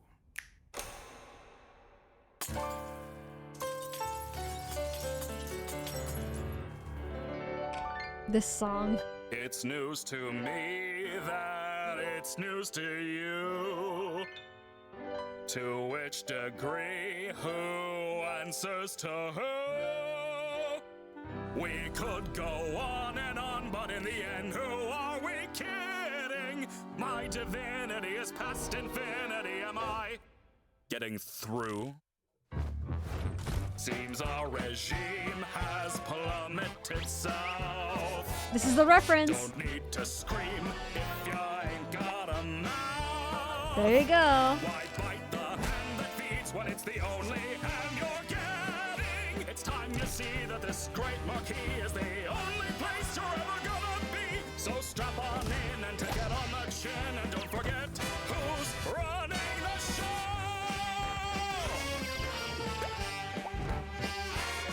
Now look at this! Absolute bliss! Oh, what a shock! Watch where you walk! I'm the host, I run the place. Caine, that is my name. Not enthused, just feeling used. Oh, what a goddamn shame! Congratulations, all of my friends. Public relations are getting acclaimed. He sounds like Markiplier sometimes. On your Sunday best, because I know we're close to quitting. So play the games and just ignore the pains, cause all that remains is how you prime your brains. You whine to me, but you're too blind to see that I'm the one who's running the show.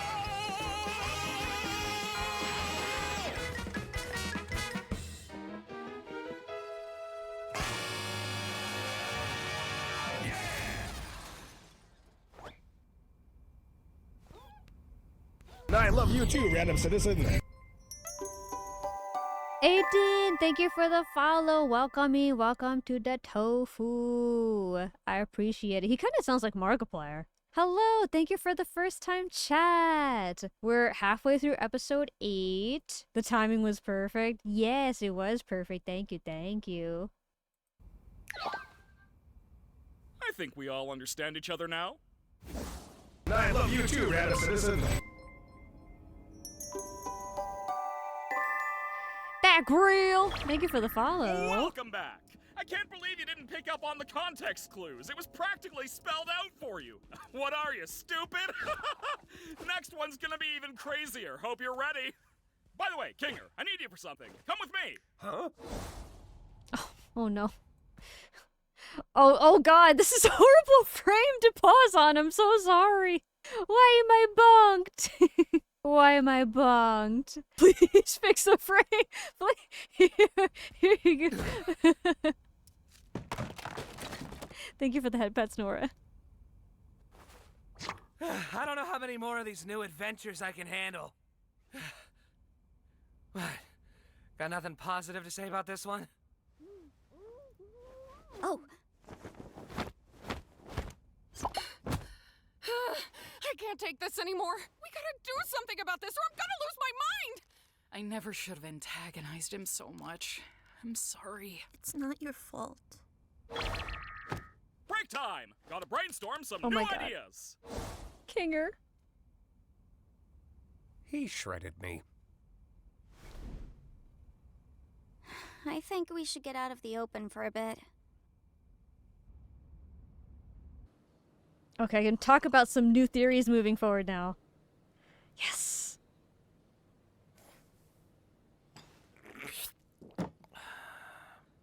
I haven't been up here in a while. We should just indulge a little while we have the time to. I don't know what Caine has planned next, but I'm guessing it's not anything good. Uh-oh.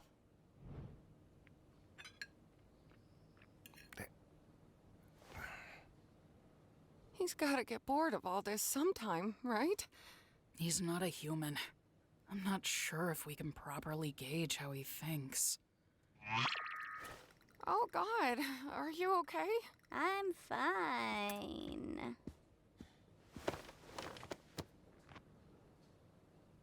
You know, things were just fine here until you and Zubul came along.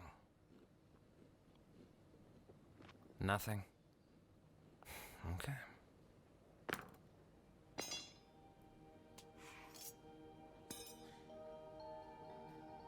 The bucket. The best in-game item. Do it. What are you? Oh. Just give it a sec. Trust me. Kinger, you there? Where? It's dark in here. What exactly are we waiting for? No, she's right. Just give it a bit.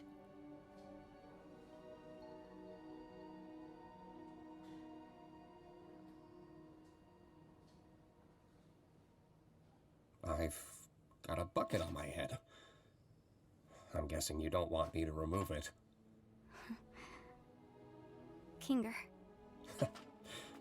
Hey, Pomni. Wait, the bucket makes him sane? Darkness. It's a long The story. bucket. What's happening? What do you know about Caine? It's a little hazy, but I remember C&A. That was just an adventure, right? No, C&A is a real company. I worked for them. Wait, they really made this game? No, we didn't make games. We were just developing artificial intelligence. Specifically creative AI. The kind that could come up with its own ideas and create things within the program. What is going on right now? Caine was our first semi-successful attempt at that. I can't remember what we originally called him, but he was one of my greatest achievements as a programmer.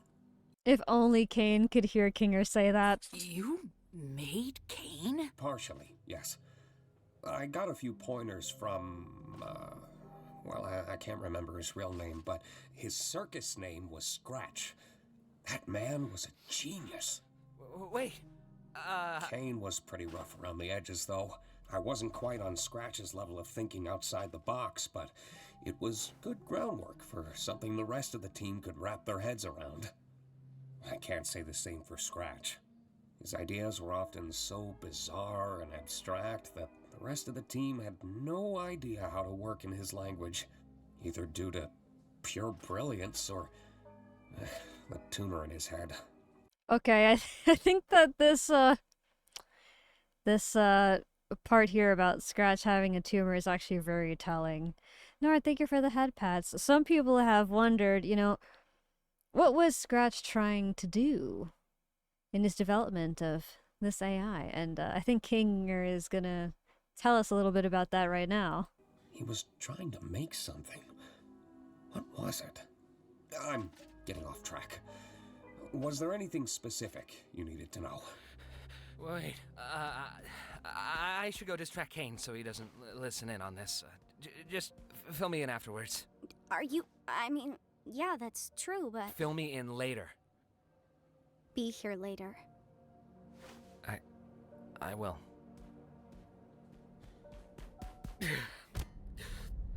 Oh my god. This is real.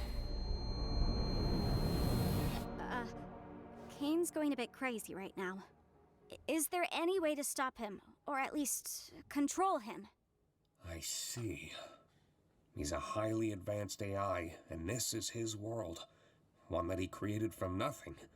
So naturally, he has control over everything. But so do we. In a sense, anyway. We all technically have the ability to conjure, just like Caine. It just comes naturally to him, but requires a lot more skill and concentration for us. Butterfly. I'm certain I could alter his code, or at least temporarily put him to sleep until we know how to fix him.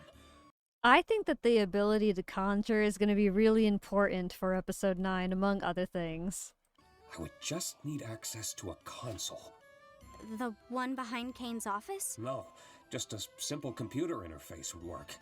I could get back into the right headspace and essentially conjure Caine's code into the console and alter it. Well, where do we get one of those? I think I know exactly where to get one. Take turns with Jax distracting Caine. Don't let that bucket come off Kinger's head.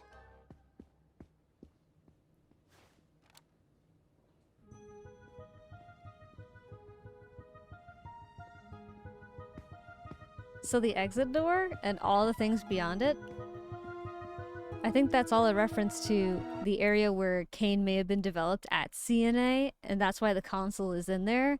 And I think that if that console makes an appearance in episode 9, that's where code would be executed to do far more than they're planning to do right now.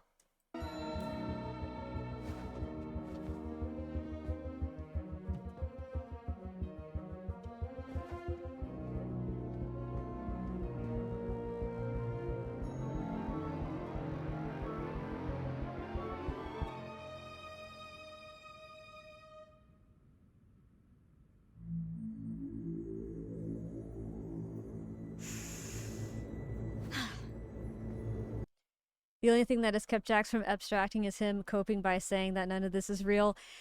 And that is why I also think that episode 9 is going to be Jax being the antagonist. Because if he can't cope anymore, and for some reason he's also hesitant about leaving the circus and going to the real world, what's he gonna do?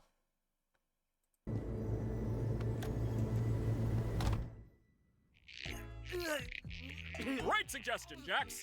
But as I feared, there just isn't anything stuck between my teeth. Oh, wait. Oh, that's where I parked. Wow, Caine, you are so funny. Could you say it with a little more gusto? That's better. Hey, Caine! Yep. Do you want to hear a list of things we've decided we love about you as our God and Savior? Whoa, now we're talking. Well, first of all, we love your... I know, but I'm bored. Let's go bowling!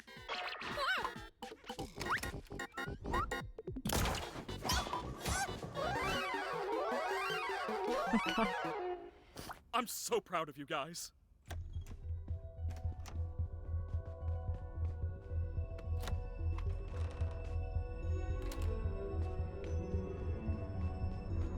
This also seems like a reference to Majora's Mask to me, because in the beginning, Link walks through a bunch of hallways, and there's some interesting angles that happen, including in the first episode when Pomni walks down a hallway and it like twists in this weird way. Something like that happens in the beginning of Majora's Mask. I'm wondering if that's a reference. The headset!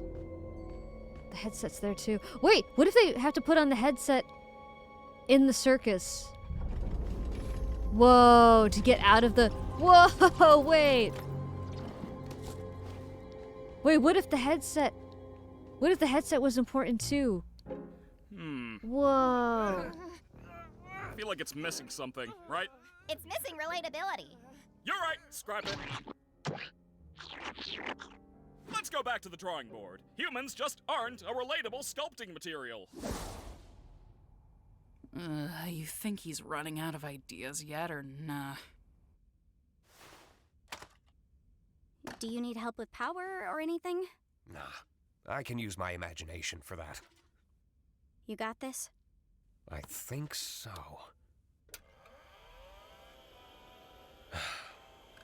Sure has been a while. I may need some time to get my bearings. Try to help the others distract Caine while I figure this out. He may sense something when I really get into it. Jackson's running from something. I think he might have been the one that hit Gangle with the truck. Dude! Could you imagine if all their stories, like all their real life lives, are intertwined somehow and they just don't know it yet? If they put on the headset in the circus, wouldn't that create like an Inception thing? If it brought them into a deeper circus, I guess. But what if it just brought them back to the real world? Okay, I'll do that. Thank you, by the way. For this and, well, everything.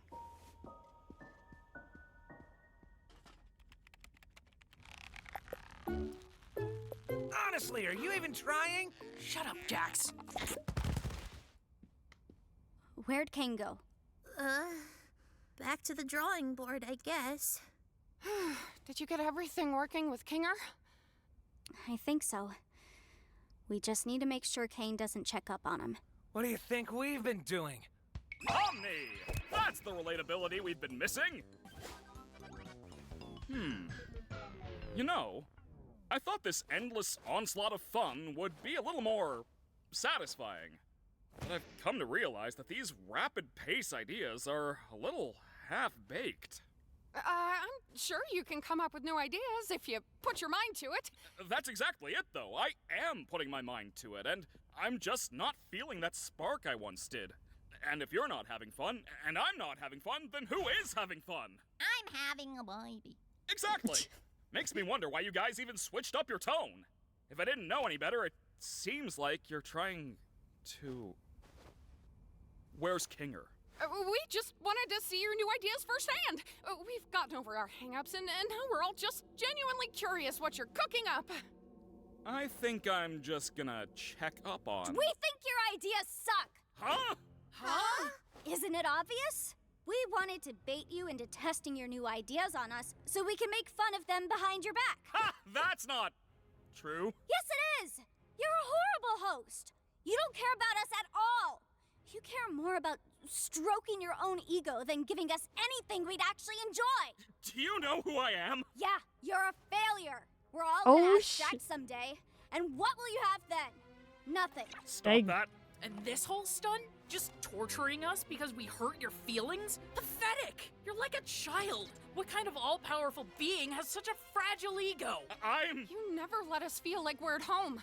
You don't comfort anyone when they're upset, and you never bother to understand what it's like in our shoes. You discourage us from thinking outside the box and doing things our own way. You lie to us constantly. And on top of it all, you just don't listen!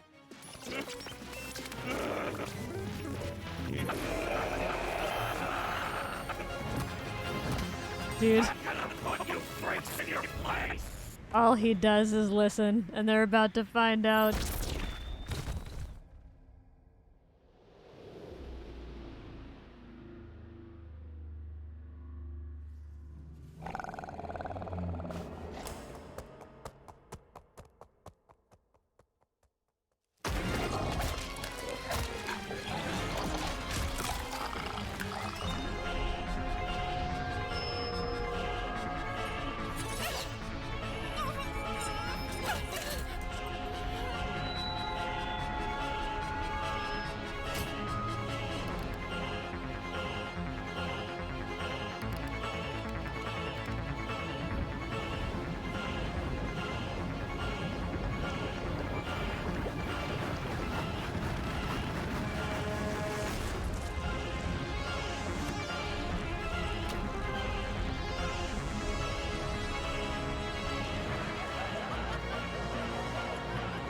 Notice the faces.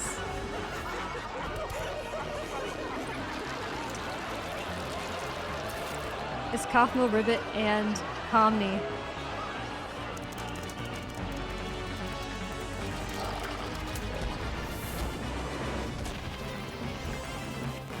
Why do you people torment me? It didn't have to be created. I just wanted to fulfill my purpose. Wait, no.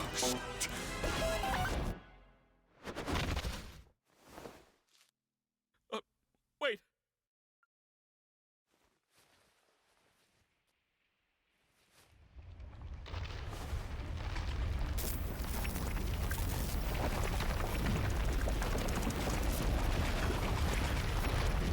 It's about to get real.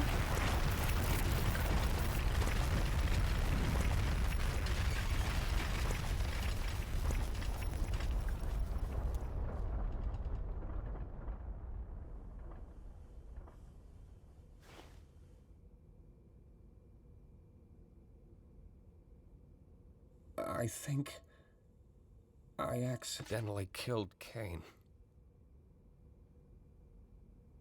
Holy shit.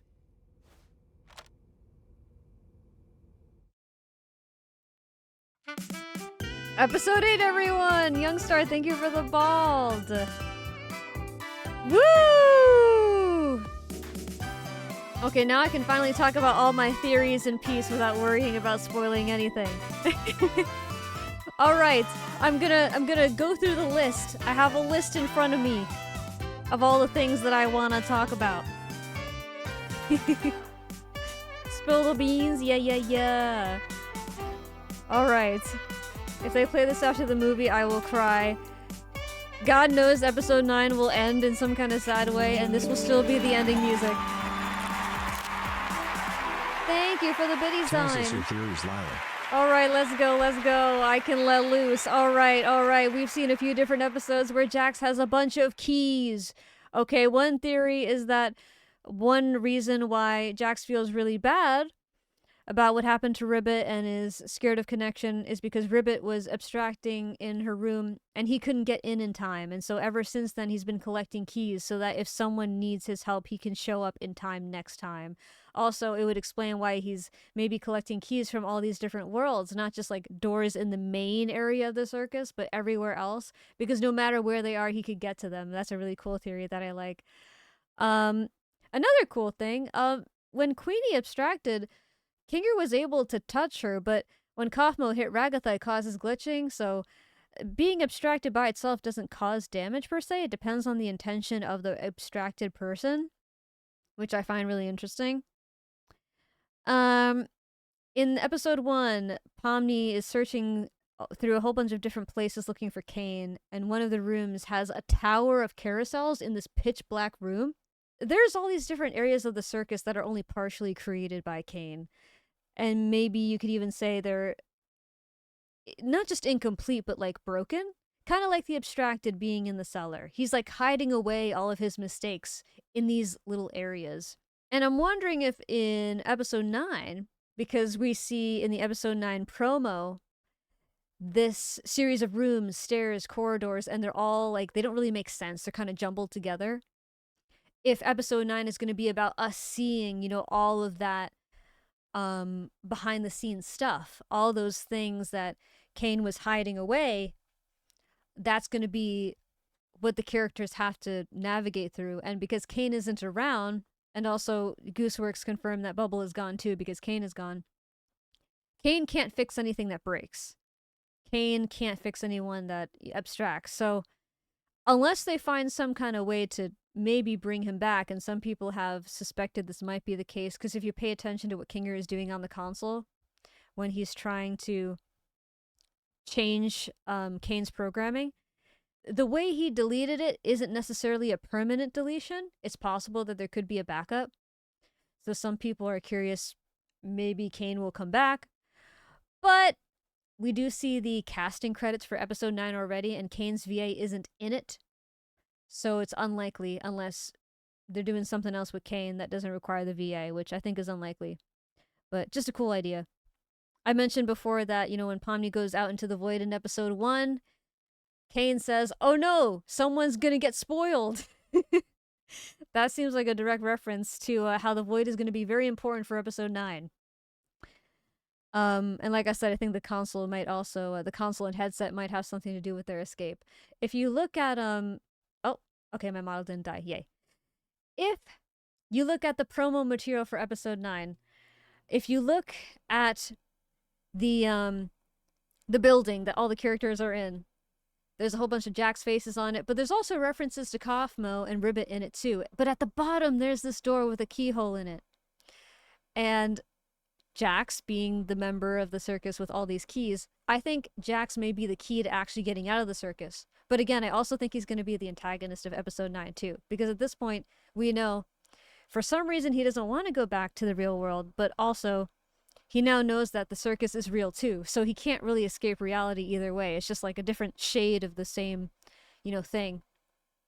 So I think we're going to learn a lot about his own past, potentially, his trauma, or that some kind of power, something about him we don't yet know is going to be revealed in episode 9, and that's part of what's going to make him such a great antagonist. And maybe you could say twist villain. One of my big theories is that the whole program is about harvesting brain data to make a Matrix prototype, hence the need for Caine to make adventures everyone likes. You know, that's a good point, actually. You know, like I said before, it seems like not only is Caine a rogue AI, but he's trying to collect his own training data to train himself, which is kind of what makes him so dangerous. And if he's repurposing everything, even the things that he fails at, yeah. And if he took over CNA, perhaps, in their software infrastructure to do it, if he's even maybe bringing people into the circus against their will through some kind of virus mechanism, you know, maybe he's taking over headsets, but only here and there, to keep his own training continuing. That's it's crazy, but I can see it. Let's see. Oh, another thing that I noticed is in episode 2, the Fudge mentions that he ate NPCs, and sometimes he still hears them calling to him. When he said that, I was like, are they really NPCs then?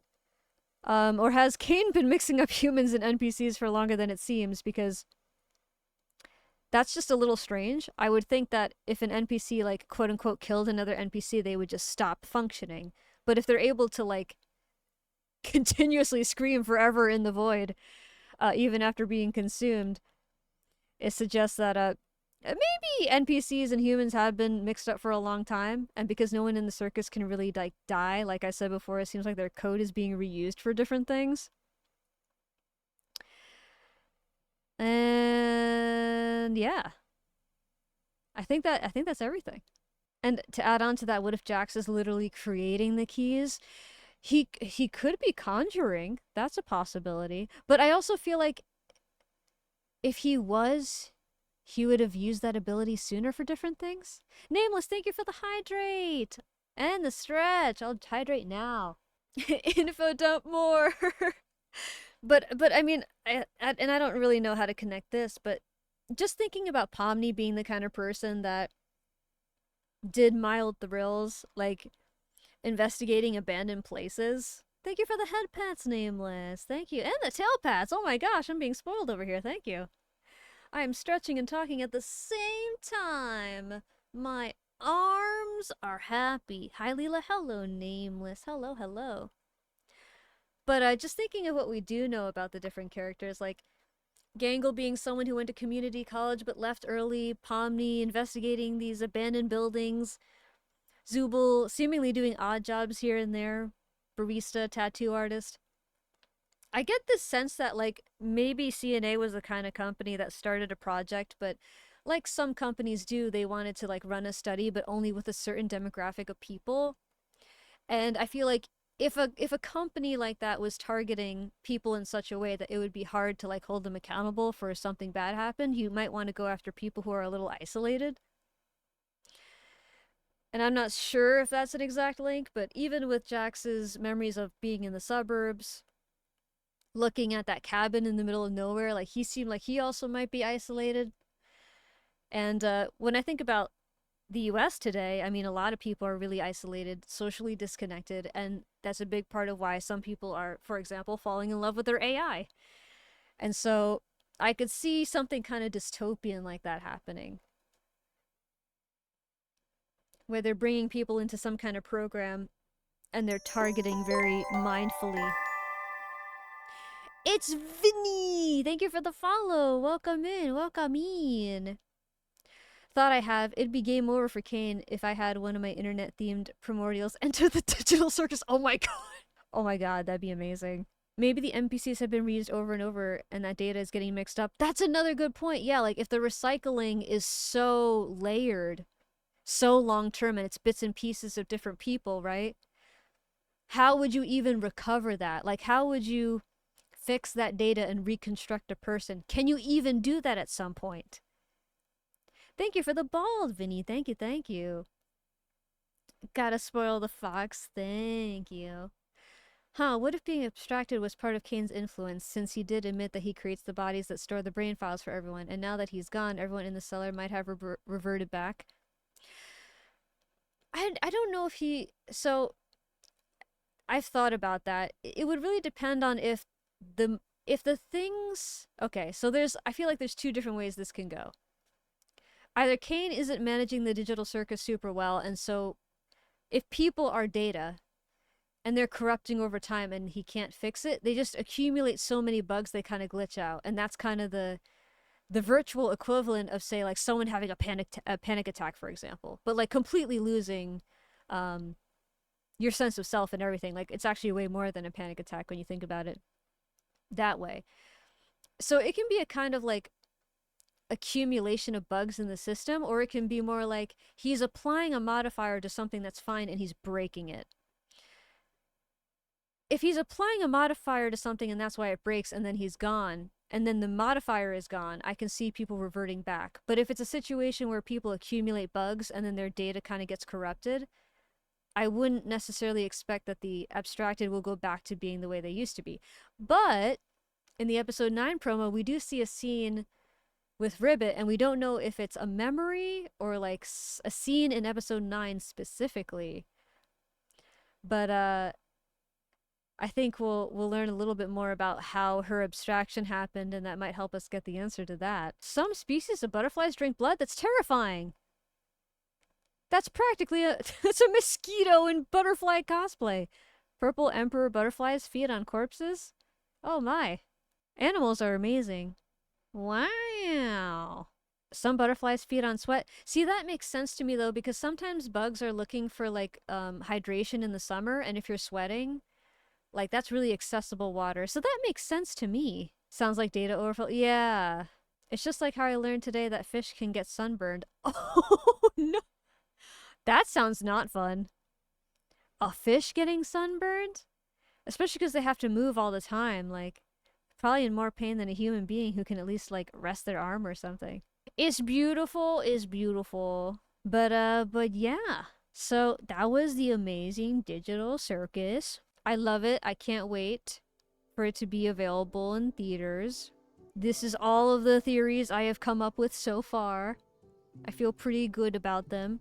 Like I said before, there's a good chance that because of the original story that the Amazing Digital Circus is focused on being inspired by, it's gonna be like a sad ending, like a bad sad ending. But hey, maybe Goose is gonna be nice to us and give us a good ending. Who knows for sure?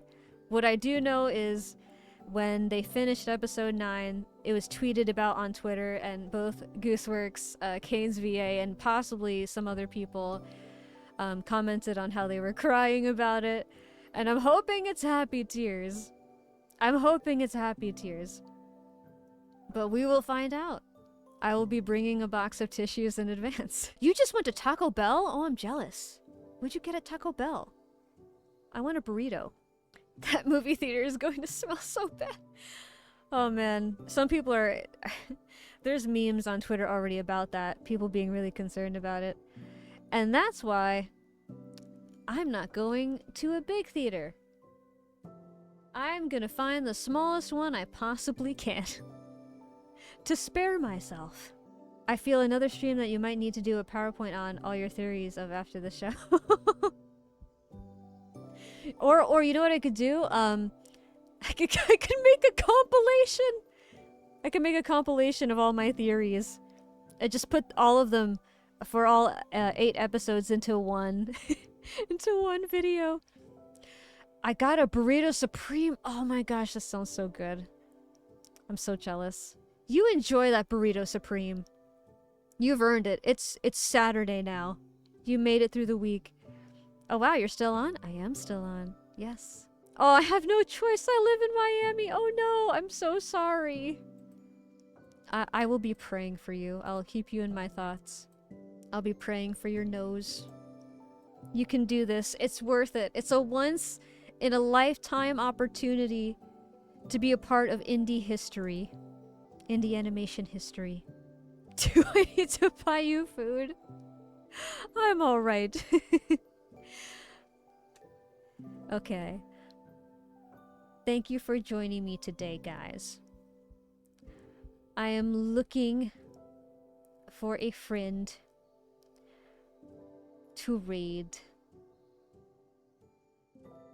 Na na na na na na na na na. I haven't streamed this long in a long time.